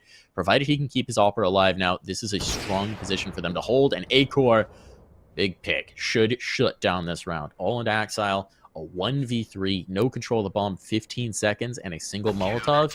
He's done. He's dusted, and Rops will put him out of his misery. Yeah, in the 1-on-3 at that point, he was screwed. There wasn't really anything that he could do about it. The money's there again for a buy, it seems. Nafani didn't really have too much. He actually dropped over the op, was it? Yeah, I was a little bit confused about why he had so little money and no weapon to his name. He does get the rifle, thankfully, in return. So it's going to be another good buy from Gambit, but Mousesports aren't really letting any sort of momentum go the way of Gambit. We had, I think, a couple of gun rounds in a row, but other than that, these rounds have been mostly isolated for them, and that's just allowing Mouse to build themselves up a very strong CT side here overall. 8 already is a pretty decent scoreline. Bring it up to 9, it gives you that little bit of comfort in case the pistol doesn't go your way, and yeah, they're getting towards that territory right now. Nafani, though, straight down lower tunnels. I thought he was going to try and probe out mid there, but does decide against it for the moment. Instead, they're going to boost up on towards short. Use that box to make their way in, get some control, and, well, open up a few options. If they wanted, they could go straight towards A up short. We're actually seeing a long house aggression coming in, and they had sent A-Core in, I believe that is, to help them out with getting the control initially. So they're only moving back to A now. And, well, will be caught slightly out of position, potentially, as that push comes in. But Dexter, no. He steps up, lost his teammate, realized he needed a 2-for-1 deal. And, well, he's going to do even better than that. Maybe a 4th to come his way. It is not, but he delayed for such a massive amount of time. Yeah, he held on fantastically there. Just staying alive on top of those kills, lets Frozen get in, and then suddenly there's 2 opponents for them to worry about as they're popping up and down. And at that point, you get really flustered trying to come up through short. Let's just give Dexter his just due here. What a stud right now. This is the man who just came in, switched continents, he's building a new life, left his fictional children behind in Australia. He's calling for the team, he's figuring things out on the fly, and he's dropping 13 kills in the server right now. Wasn't that why he wasn't getting a team for a while? Some people thought he actually had kids. Did they? I remember seeing some I thought that was a meme. Yeah, I remember seeing On, I remember some people rumoring it a little bit, like joking about it on podcasts and stuff. But I'd say that could have been. Maybe if someone thought you had kids, you might not want to travel and stuff. I don't know. No. Funny. I think that's a running joke from the Renegades guys that he's actually got a secret family of children that he's left behind to. Mhm. to Oh yeah, go I know, but I eventually think Europe. some people didn't know it was a joke. is my Really? point. Yeah. Oh, good trade. Oh. That was actually only the one Okay. player who was coming in through the spawn. So suddenly the B side gets a lot more Okay. pressure on those two that are defending. What the hell, Inters? He takes out both of them on B. We didn't get to catch it, unfortunately, but it is going to be Gambit who catch themselves control of the B bomb site and can perhaps actually There should be salvage a together save. a sixth Except round. at the last round. Wait, well, I can't be at this point. Yeah, Mike. No, Yeah. unfortunately, no. Mike, check. You okay? It doesn't work out. I've lost count. I've lost track of time. Time is meaningless. We're okay. So now, yeah, they've got to go for it, but it's a tough It situation. was a to quick come round. into. to be fair. They're gonna try. Hobbit, he's popping in. He's got the flank, and that's just a beautiful shot to put him down and end the half. So they get to 6 rounds, team. It's not what I would call a great half, but it's salvageable. We're gonna take a quick break here, folks. We'll be back with the second half in a flash. Don't go anywhere.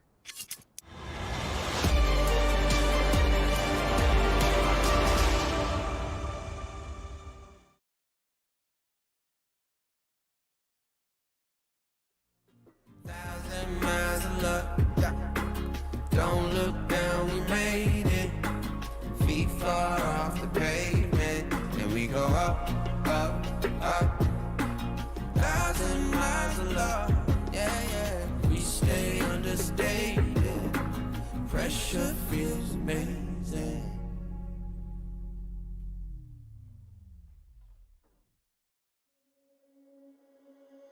Under peach yellow skies, dreaming big and aiming high.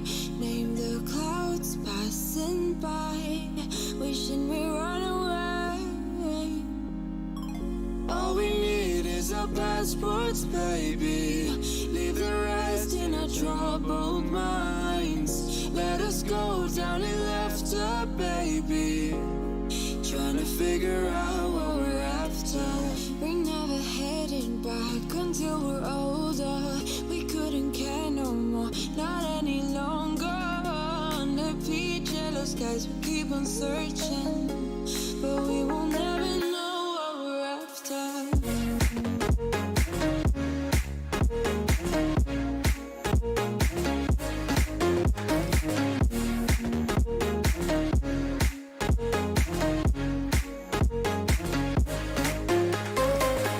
Book a plane, fly away. We will never be the same. And as long as you are mine, come on and run away. We wanna run away. We don't need any reasons, baby.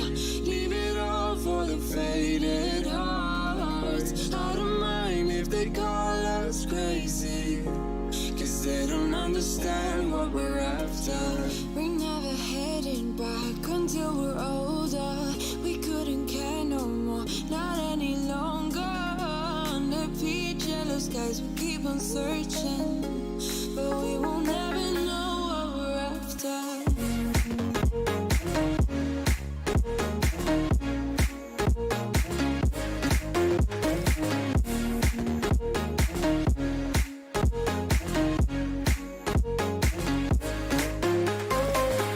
We're no kids no more. I need to feel alive in this dreadful town. I'm running out of time, and as long as you're mine, I wanna run away.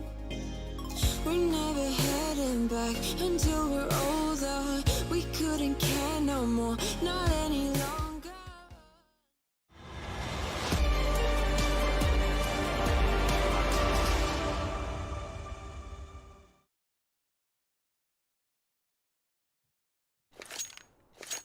And we're back here with the second half between Mousesports and Gambit, the first map in the series here on Dust 2. Gambit's map pick, and they are down 3 at the half.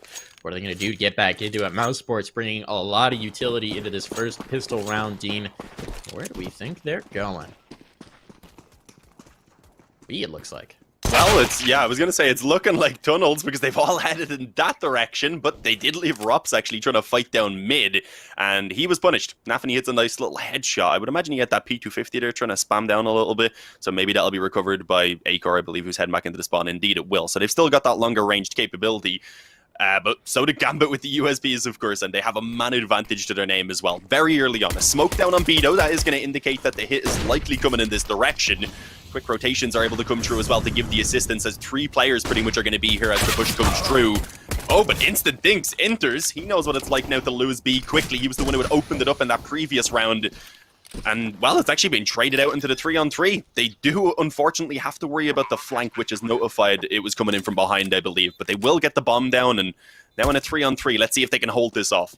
Here comes the hit. Shiro takes 1, Shiro takes 2. Tapping away with the USP and shooing him down. Now he knows where Acor is exactly. That means Hobbit can get out. And suddenly, the shoe's on the other foot. They've got control of the bomb. Hobbit can hold for the push.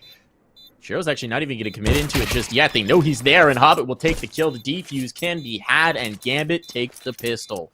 Huge play from Nafany to get 2 kills as they came in towards the site, and then Shiro coming back in the window just dismantles Mousesports. Now they've got a chance to get started on the right foot here, but Dean, they lost the force buy in the last. Can't be doing that again. Yeah.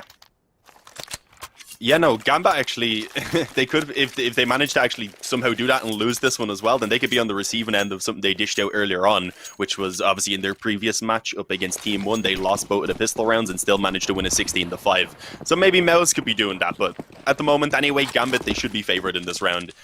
Pretty strong buy as well. They do focus mostly towards rifles, even if a couple are from masses, just to ensure that they do have a few nades as well to hold off. And we're not actually seeing the full force buy coming in from Mouse either, so I'd expect maybe a couple of kills can be found. They do obviously have the Deagles and the Scout, but it should be Gambit's round to bring them up towards 8, and then it's the next gun round. It's that first gun round of the half that really lets us know if Gambit are going to be here to fight or not, because if they find that, then suddenly they're propelled into the lead here early on the CT side.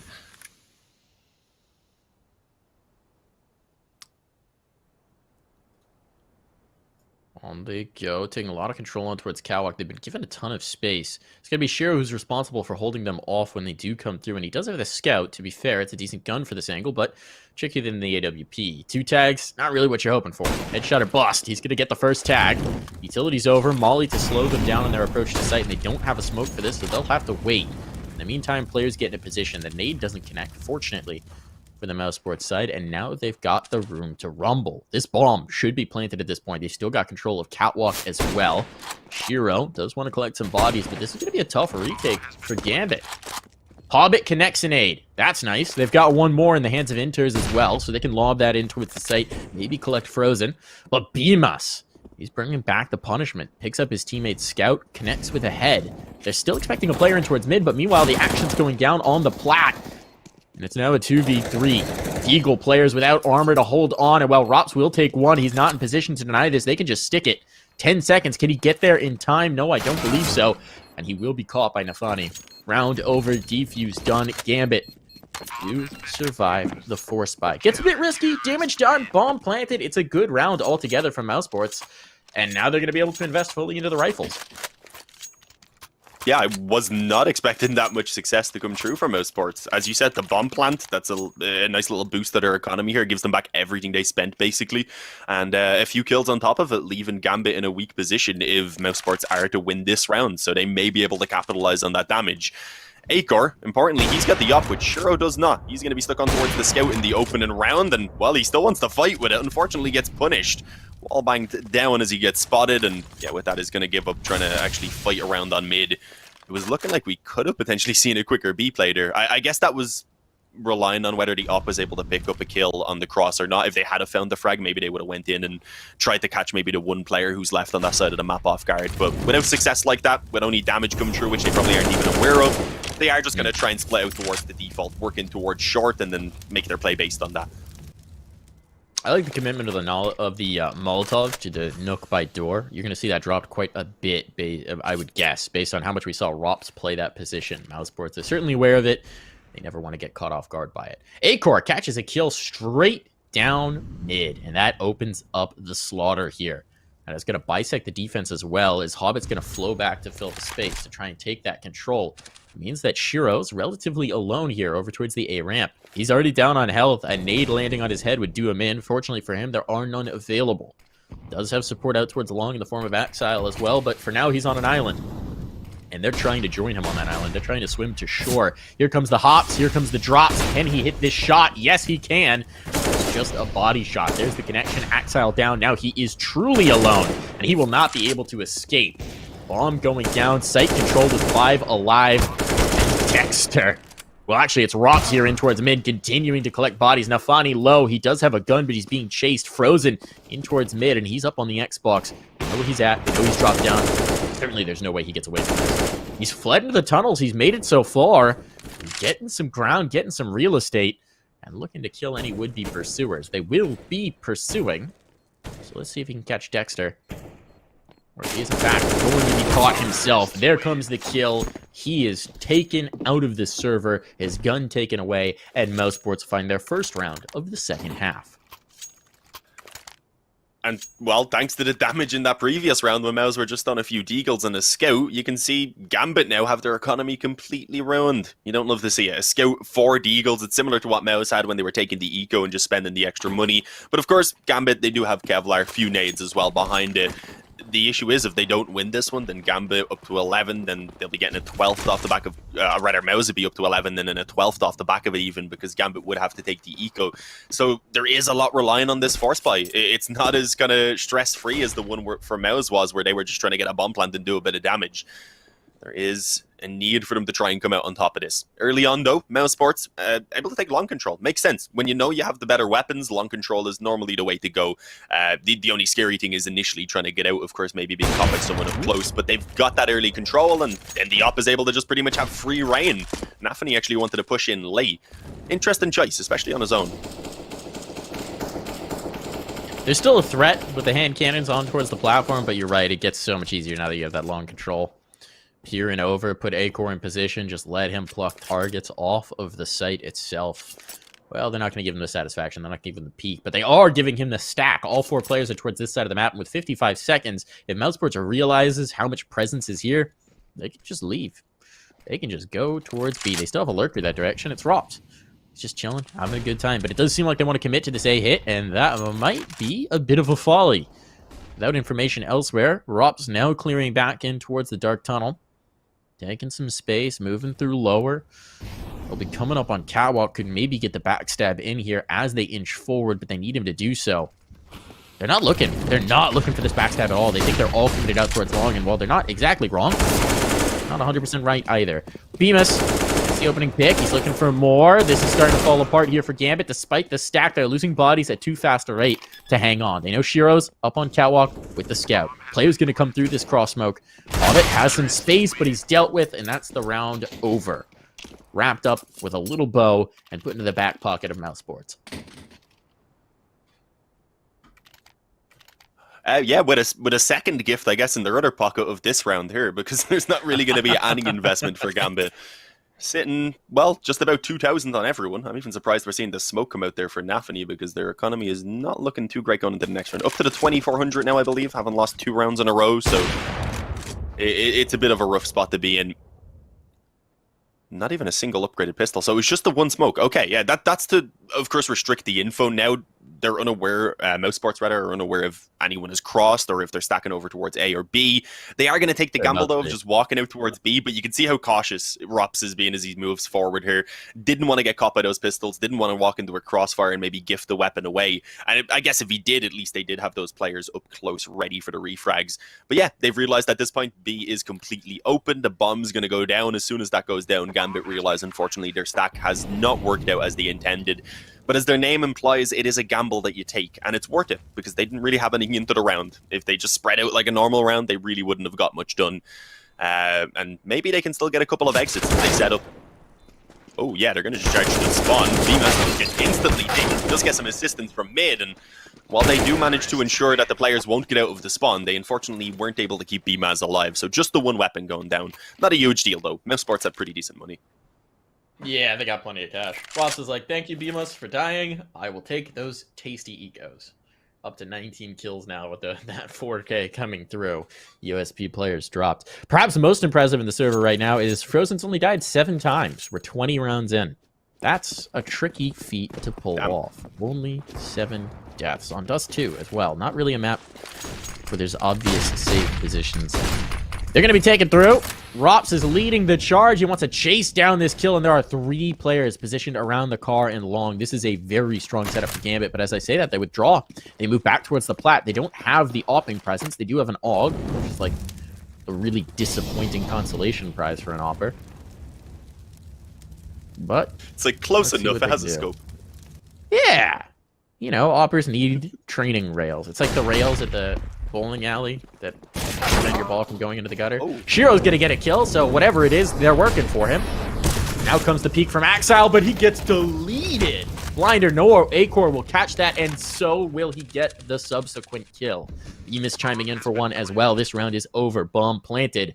Round 13 on the board for Mousesports.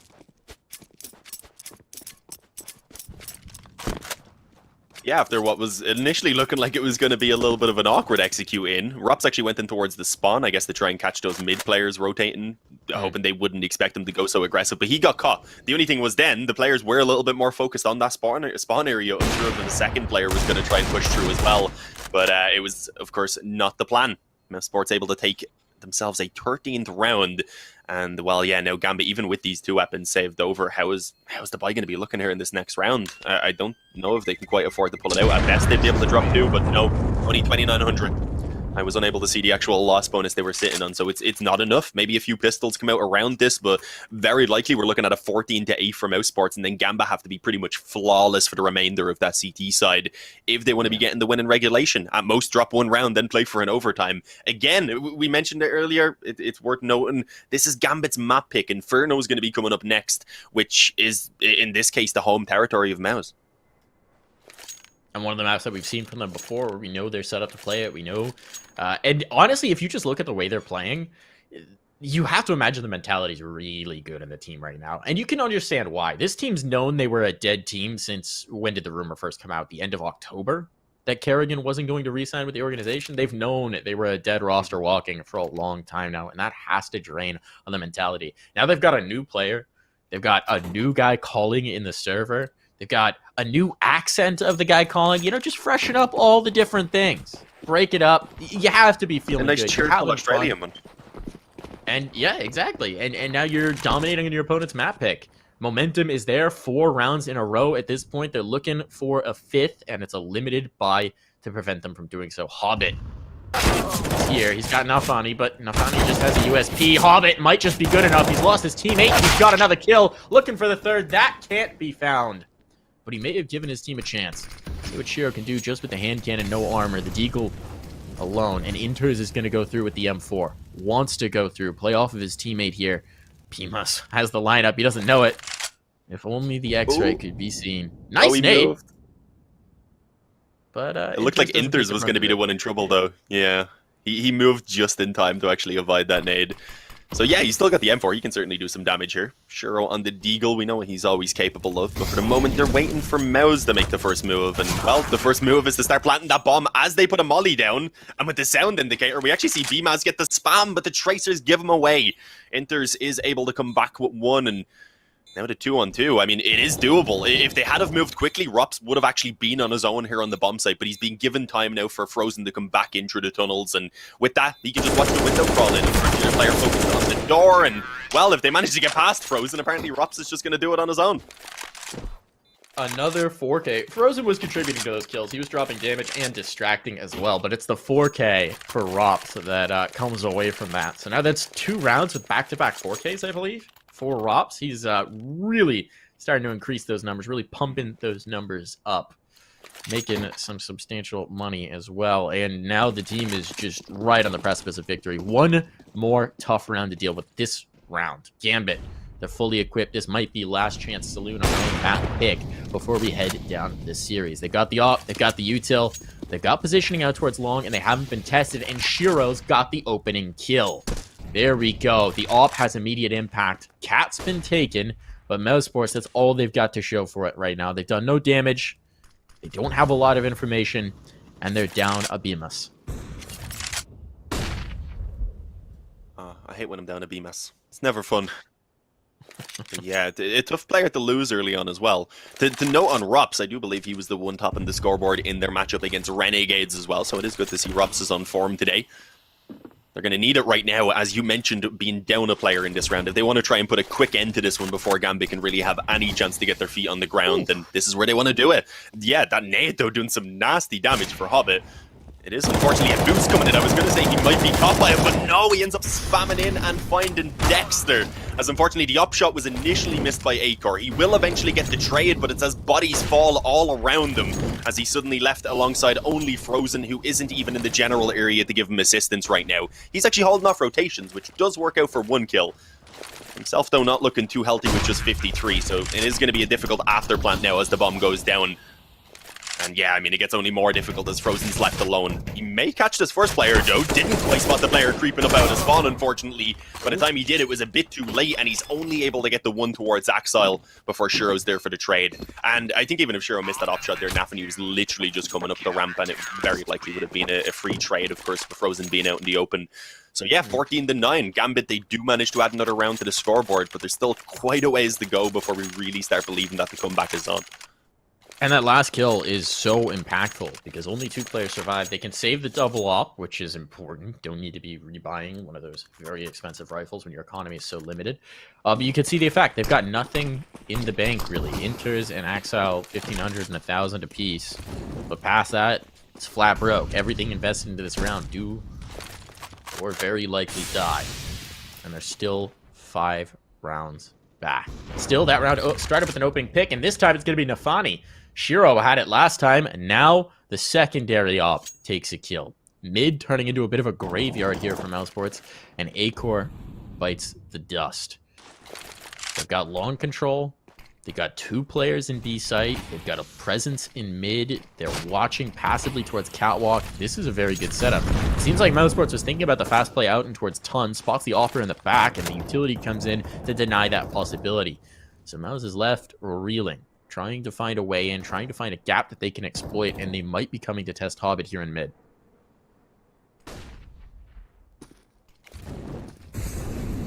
Yeah, if he was tested, he would have a tough time with only a single flash to hold off. Thankfully, that doesn't actually seem to be the plan. Instead, it's only Rops who's going to move in towards mid and see if he can keep these players in position. As we can see, a full short push is going to be the main goal. It's not working out too well, though. Shiro catches one while they were distracted then by the opera. Axile was able to pop back up for another, but as they get the 2 kills on mid, as Rops opens things up, suddenly they have a different option. They're going to bring it back towards B. And, well, there's only 1 player here to defend. It is going to be all on the Inters there to try and hold on. Needs at least 1 kill. Oh, never mind. Shiro's got that first kill for him. So, yeah, I mean... Oh, okay, doesn't even get the 1 kill. Thankfully, it was Shiro who found at least 1 frag. BMS is left low, at least. So an easy trade. They even catch him before he can really get the weapon back into his hands. And, yeah, Gambit up to 10. They found double digits at least. But it is a close round. They got a bit dodgy there with Rops finding those openings on mid. That's nicely done. The double op can be retrieved again. Gambit had time to go back and get that gun. And for Mousesports, they're continuing to do this. They're continuing to get plants. They're continuing to do a lot of damage. They're not letting Gambit get comfortable in the slightest, but they're not able to take through the rounds. The difference maker in some of these could just be that opening pick that's gone Gambit's way a few times. But if they can keep doing it, who cares? They'll win the rounds by a thread, provided that allows them to bring it back to a tight scoreline.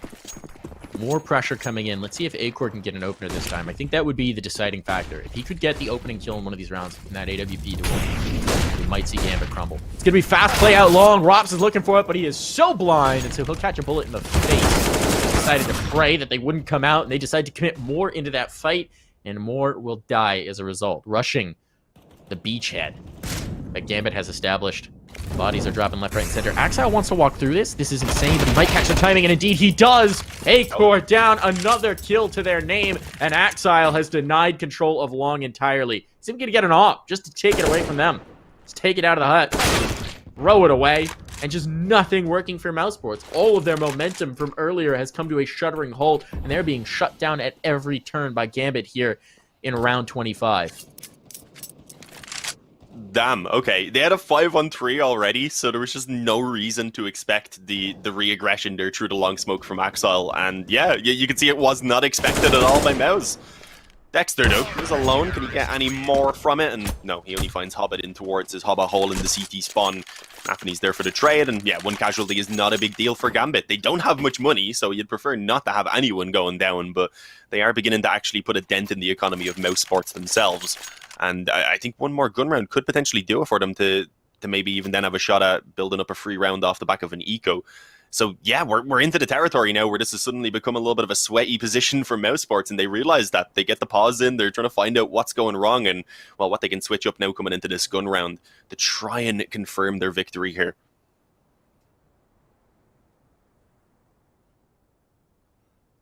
I do like this for Mouse, honestly, just to you know, take a little bit of time, sort things through, maybe come up with a new plan. We talked about how fresh of a team they are in terms of the leadership. So if Dexter has an idea of how he wants to bring this through, he can't just call out one phrase and everybody knows exactly what's going on. He might have to give some context, explain some things, talk about what he wants done. Maybe it's just a mental break. That could be it. And if the players have an idea of what they're seeing and what could be done, it's also going to be something maybe they need to pause for there them we to go. give their input. Yeah, that works. Akor actually catches Shiro on the cross. Not the first time we've seen him hit that shot either, just the first time the kill actually came from it. Before it had just been the damage. Ross is just going to push straight through the smoke. No! There's a gap between the two of them. Inters finds him. And as you said, it was the knife in the hands of Ross, unfortunately, so he couldn't even really fight back. Did he get a knife, or was it a counter spam then? Yeah. No, it was a knife. Inter's down to 12. A left and a right then knifed it must have been. Damn. Right in the chest as he died, knowing that he was done for with a knife out. If he had a gun, he probably actually gets that because he had first vision on Inters as he was coming out of this secondary smoke. That is all sorts of wild. I was going to comment how apparently the thing they decided in the tactical break was, hey, Akor, could you hit one of those cross shots? That would be very helpful. And it might just be the difference here, but losing Rops, that makes this tougher, Dean. I don't know. They're going to be taking long again. No, they're moving back towards the catwalk, having worked Akor in towards the pit, and they come for the cat hit. That means responsibility is on Hobbit's shoulders, and he has shone in these moments before, but this is a big ask.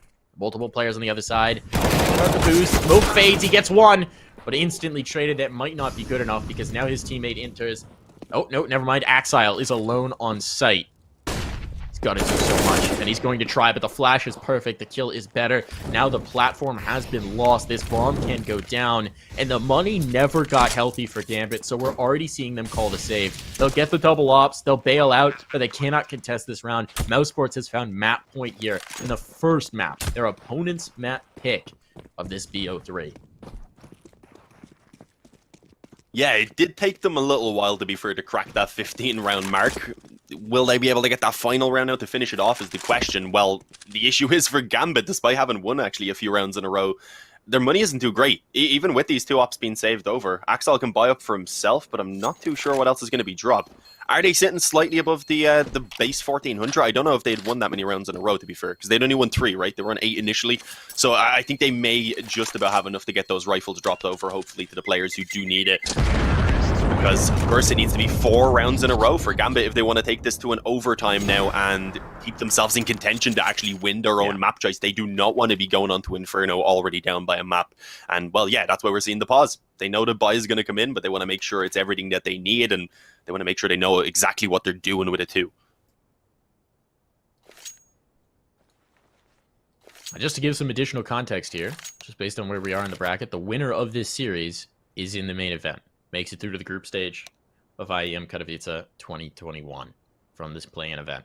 Loser just moves down to the lower bracket. Let's give some context for what's on the line here on their own map pick for Gambit as they take the pause, as they decide what may be their final play call here on Dust 2.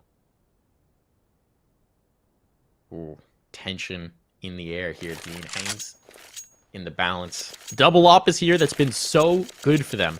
And I would like to give a shout out to Nafani. He was having a really tough game at the beginning. I think he was like 1-9 at one point, and he has really come alive for his team to be a big part of why they're in this game in the second half. It's been a difference maker. His scoreline alone isn't stellar when you look at it, but when you factor in the amount of impact he's had in the second half, it's been a big step up for the team. Speaking of the man, he wants to get aggressive in tunnels with that AWP. He's not quite going to push his luck, but if he did, he'd find it vacant. He'll back away. Found some utility damage, and now he pieces out. Meanwhile, Mousesports, they've taken long, and they've taken so much of long. It's not even being contested. We got Axile way back towards the site. And aggression on Catwalk as Mousesports have found along free for the taking. And now Rops finds a head for the taking in mid.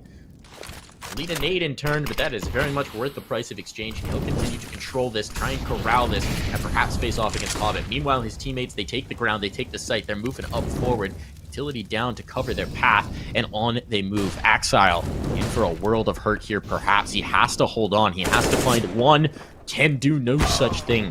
He mistakes his head. The trade is there, but the backstab is better, and Rops takes 2. Low health or no, he's identified the last player. He's tagged him as well. The bomb will be down, and now Inters has to find 3 to keep his team in this map. Has to try and save their bacon. He's making the move through. 1v3. A-Core holding on the angle, trying to rip his limbs from their sockets. And now Inters will attempt with the AWP to win a duel against too many targets. Down he goes, 16-11. The first map is claimed by Mousesports, and they move ever closer to making their way in to the main event. Yeah, an absolutely tremendous performance from Mouse. Obviously, they started letting things slip a little bit there towards the end, but in the overall aspect, they did look fantastic. You had Rups just performing out of his mind, especially in that second half. That's actually where he picked it up as well, towards the beginning of it, especially on that T side. He was just always lurking around, always ensuring that any sort of rotation that the CTs wanted to attempt was going to be a difficult one. It wasn't going to be easy. Either they were going to take a bit of damage, or they were going to have to work for the cross back over from B, for example, or they were at least going to be given away the fact that they've rotated with those sound cues, because Rops was always in a position to get that backstab in. One positive is, I guess, that we did see Gambit, of course, start to pick it up a bit towards the end, so maybe that gives us some hope for Gambit to show up on Inferno, because it is a map we know they can play. It's just a bit scary to see them lose their own map choice here. Certainly, we'll see if they're a bit warmed up, but kudos to Renegade. Sorry, I was thinking Dexter. Mousesports and his new squad. Major kudos to them. The man himself had a fantastic performance. I mean, my mind goes back to that 3K he got from down an elevator, preventing them from getting in towards the A site. But that defensive half was called brilliantly as well. The aggression they went for was so madcat, so insane. They caught their opponents off guard time and time again. And it was clear that the Mousesports players were immediately buying in, having a lot of fun with the game plan, and really hitting their shots. It's just a good team. Look, so early on in their life, in their iteration, they're clearly in a bit of a honeymoon phase, and we'll just have to see if they can keep this momentum going in map 2. We are going to take a break here, folks. We will be back with that second map. It's going to be Inferno. We'll see if Gambit can take us to a map 3 series, or if Mousesports is going to close it down and move on to the big show.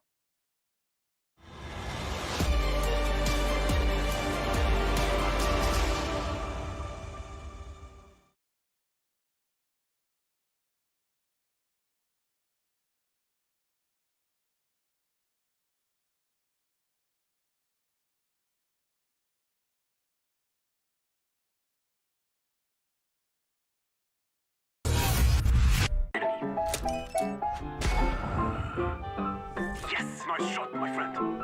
Cheaters ruining your plays? I have eyes on the enemy. Bad servers stopping your shots? What you need is ESEA. Advanced anti-cheat to stop cheaters. And the best servers around, all with 128 tick rate. ESEA, the best way to play CSGO.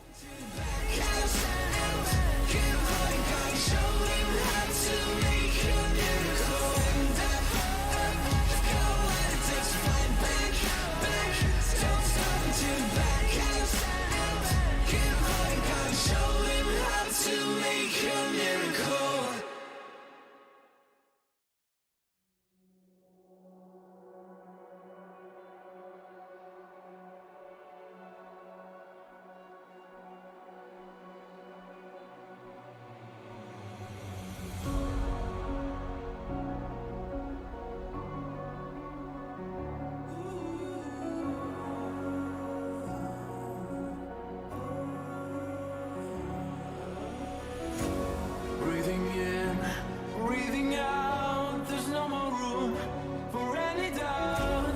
Empty mind, steady hands. Just stay close, stick to the plan. I hear them coming, and I'm ready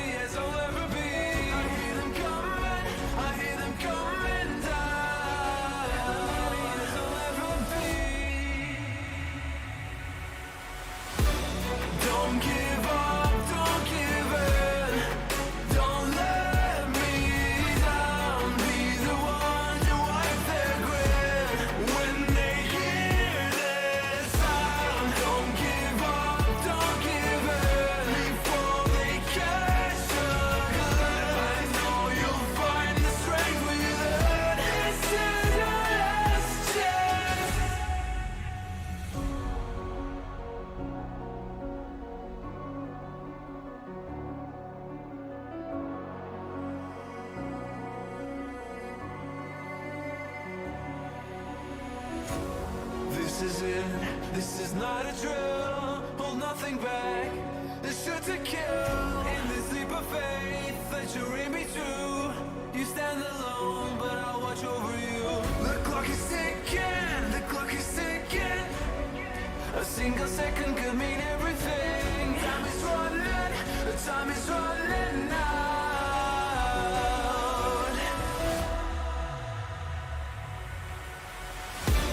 Don't give up, don't give in. Don't let me down. Be the one to wipe their grin when they hear this sound. Don't give up, don't give in before they catch a glimpse. I know you'll find the strength within. This is your last chance. Now's your time to shine. Make it count.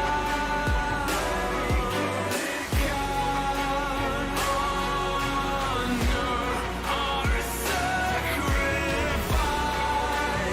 And now this is your last chance.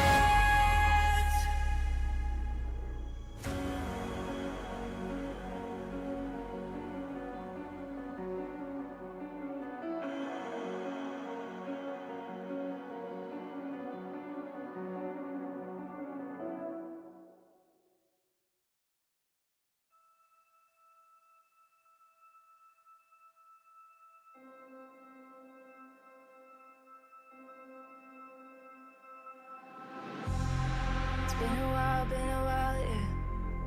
Safe to say over a year. Still it feels like I saw you every day.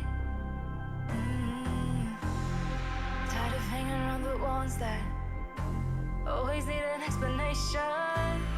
I don't need to every day. Explain myself, don't hold it against me if I'm somewhere else. Put all the masks that I had on the shelf. Wish I could stay, but it's bad for my head. Something's coming. I wanna be everything I thought that I could never be. Build me up, piece by piece. Figured out about all the parts that made me. Used to feel like I belonged to a certain place or a town. Feeling safe, feeling sound when I'm still around. But there's something in the distance. I wanna know what it's like. Don't worry, I'm still with you all the time. Explain myself, don't hold it against me if I'm somewhere else. Put all the masks that I had on the shelf. Wish I could stay, but it's bad for my head. Something's coming. I wanna be everything I thought that I could never be. Build me up, piece by piece. Figured out about all the parts that made me. Something's coming.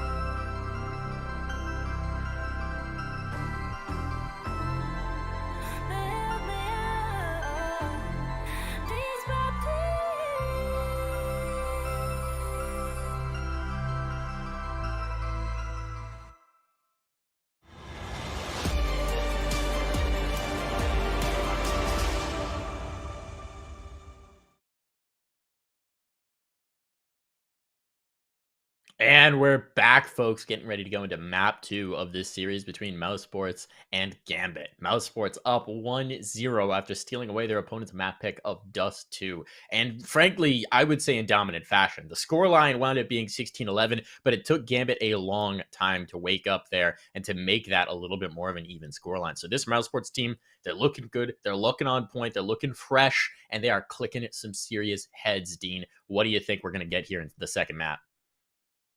Oh, at this point, I had said if Mouse were able to steal that one away from Gambit, that I would have to kind of bail on my prediction, and at that point, I'd be feeling like it would be the Mouse one. I was saying Vertigo, if we somehow got to that point, it's a fantastic map for Gambit. I would have been really excited for that game, but yeah, no, I've got to go back on my pick now and say I feel like it is the 2-0 that is primed here for Mouse. But I mean, who knows? We were seeing even the players showing up on Gambit towards the end of Dust 2. As we said, that kind of gives us the little bit of hope. I've got to agree with you, though, that it was a pretty one-sided game overall, because there was never a moment where we were like, oh yeah, Gambit are in this, apart from maybe the first couple of rounds where they were trading back and forth. It was, went up to 14-8, I believe. Then Gambit got up towards 11 or 12, 12, I believe, before. Oh yeah, sorry, 11 before, of course, then it is just Mouse who closed it out. It was only as really they got that 11th round that we were like, maybe this could happen. And that was kind of the best point we got to for them. It really was. And I think that Inferno is going to be a really interesting map for these two sides. Here's the thing. Traditionally, if I was just looking at this veto and I didn't know who had picked what, I might have even thought that Mousesports had leaned towards the Dust 2 pick, because that is a map that works really well when you're a fresh new team and you want to rely a little bit more on your phenomenal world-class aimers.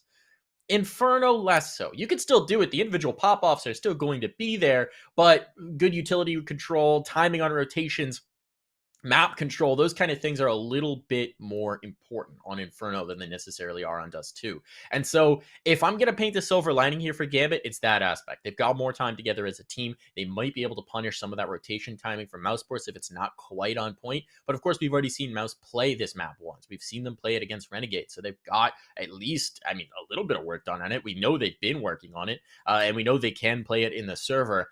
The other thing is that really aggressive CT style we saw Mousesports deploying. I think it's going to work really well here on Inferno. I love to see the aggression down banana with utility behind it. I love to see a cheeky play out of apartments every once in a while thrown in there. And I expect to see that from Mousesports as well.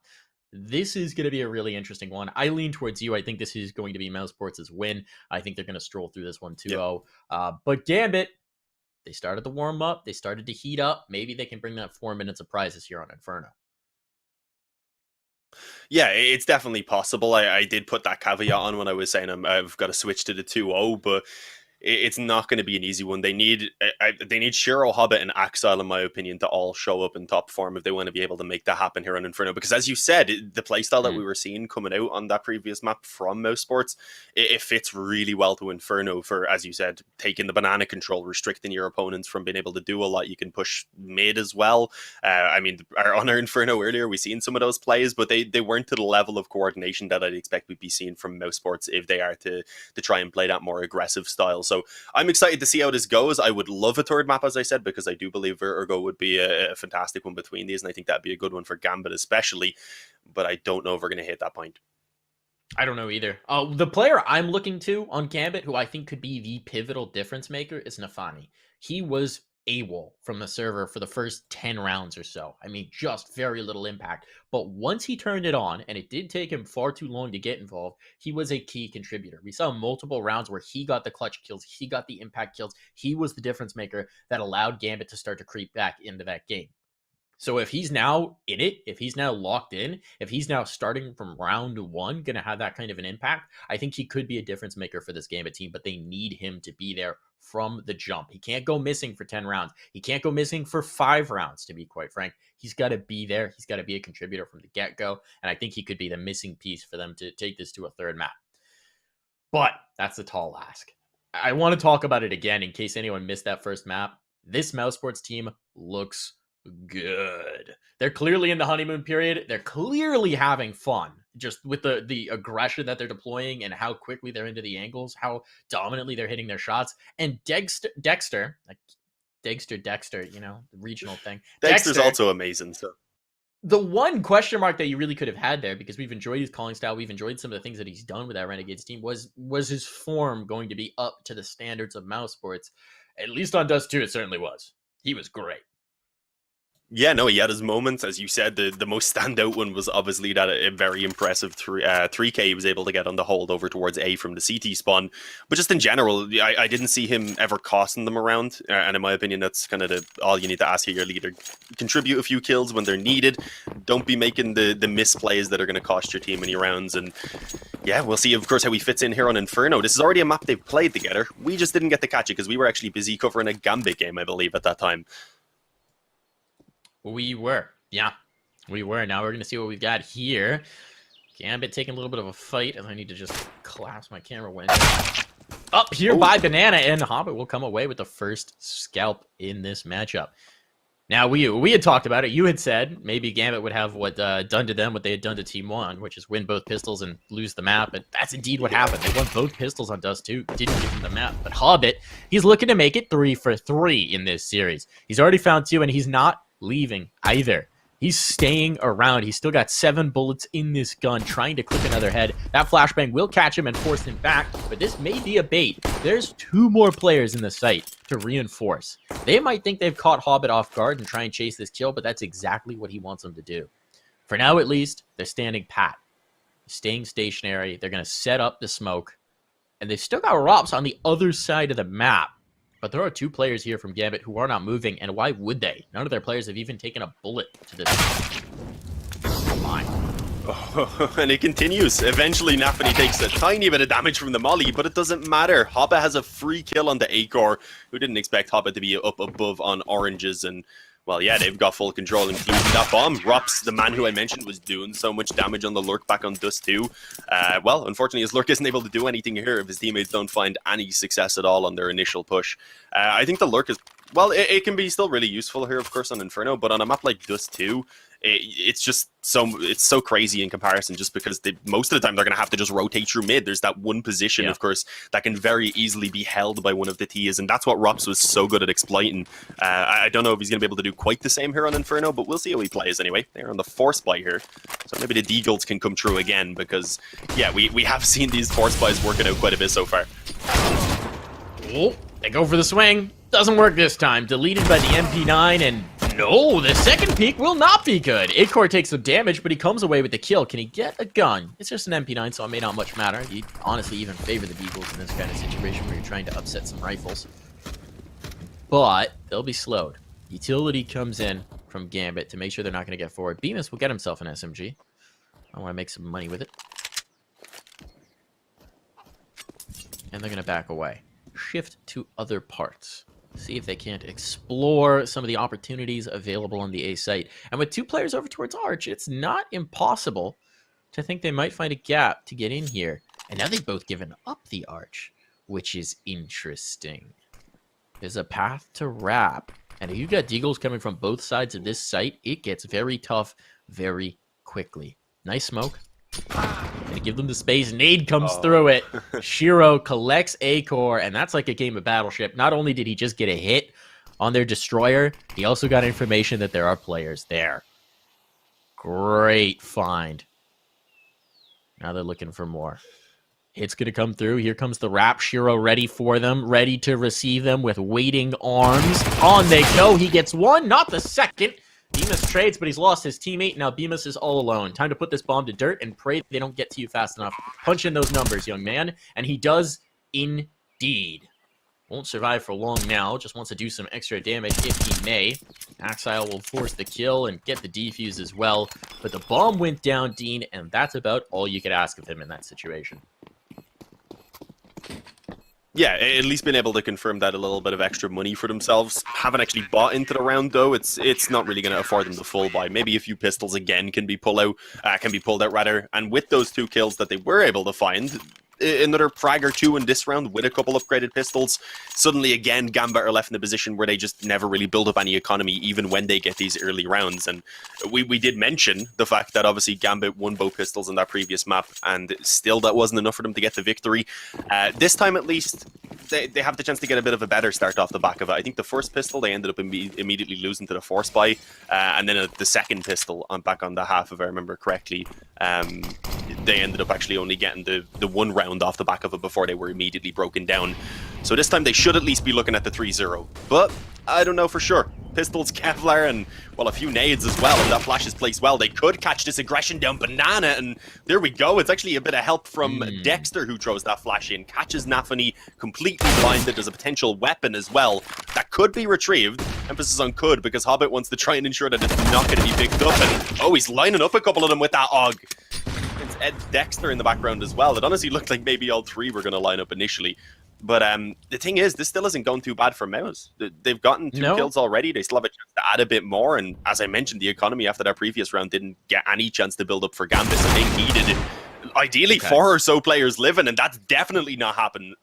Suddenly it's a 2-on-2. With, again, that long control being completely open. That is going to be so tough for Axile. He's forced to go aggressive and, well, get some control and some info for himself. And he does even better. He finds the bomb. Yeah, he's good for it. He's very good for it. He may have just saved this round for them. Because, yeah, it was a 2-on-2, but both players were so isolated. Rob's trying to withdraw. Ooh. He's dangerous game here. He's seeing his health whittle away. He's dodging bullets. Hacktail's tapping every place on the other side at this point. Like he's playing with one of those reaction walls where you press on the colors. He's just playing a little reaction game. Rhythm game here. Now Rops is going to make his way through, but with no health. If Axile even breathes on him, he is done for. And there's going to be the shot. Yeah. Kill comes through. Kill confirmed. Gambit survive without a bomb plant either going the way of Mousesports. But as he said, this does drain the bank quite significantly. Lots of casualties done there. Lots of danger. I did want to say, Hobbit is a madman. He loses his teammate out towards Banana. He knows there's a ton of deagles on the other side, and he says, yeah, I'm going to peek it. He gets 3. That was... I'm going to be honest, an ill-advised peek, but he's just so good, he gets 3 out of it. Yeah, it was a little bit mad. As I said, the only kind of positive I was seeing was that they lined up. He thankfully got the 2 of them. I thought initially more was even going to come from it, but it was very risky because if he peeks in, if he goes down with even just 1 of those kills, suddenly B becomes very weak. And then there's an AUG and whatever other weapon was dropped as well for the T's to work with. Speaking of such, of the T's though, Mousesports actually have found the opening kill here in the opening gun round. It is going to be over towards Banana where they managed to find Nafany. And Hobbit again is sticking around relatively aggressively. Thankfully, this time, Mousesports don't have a bunch of players here who can actually punish it. Instead, they were a little bit more focused over towards mid.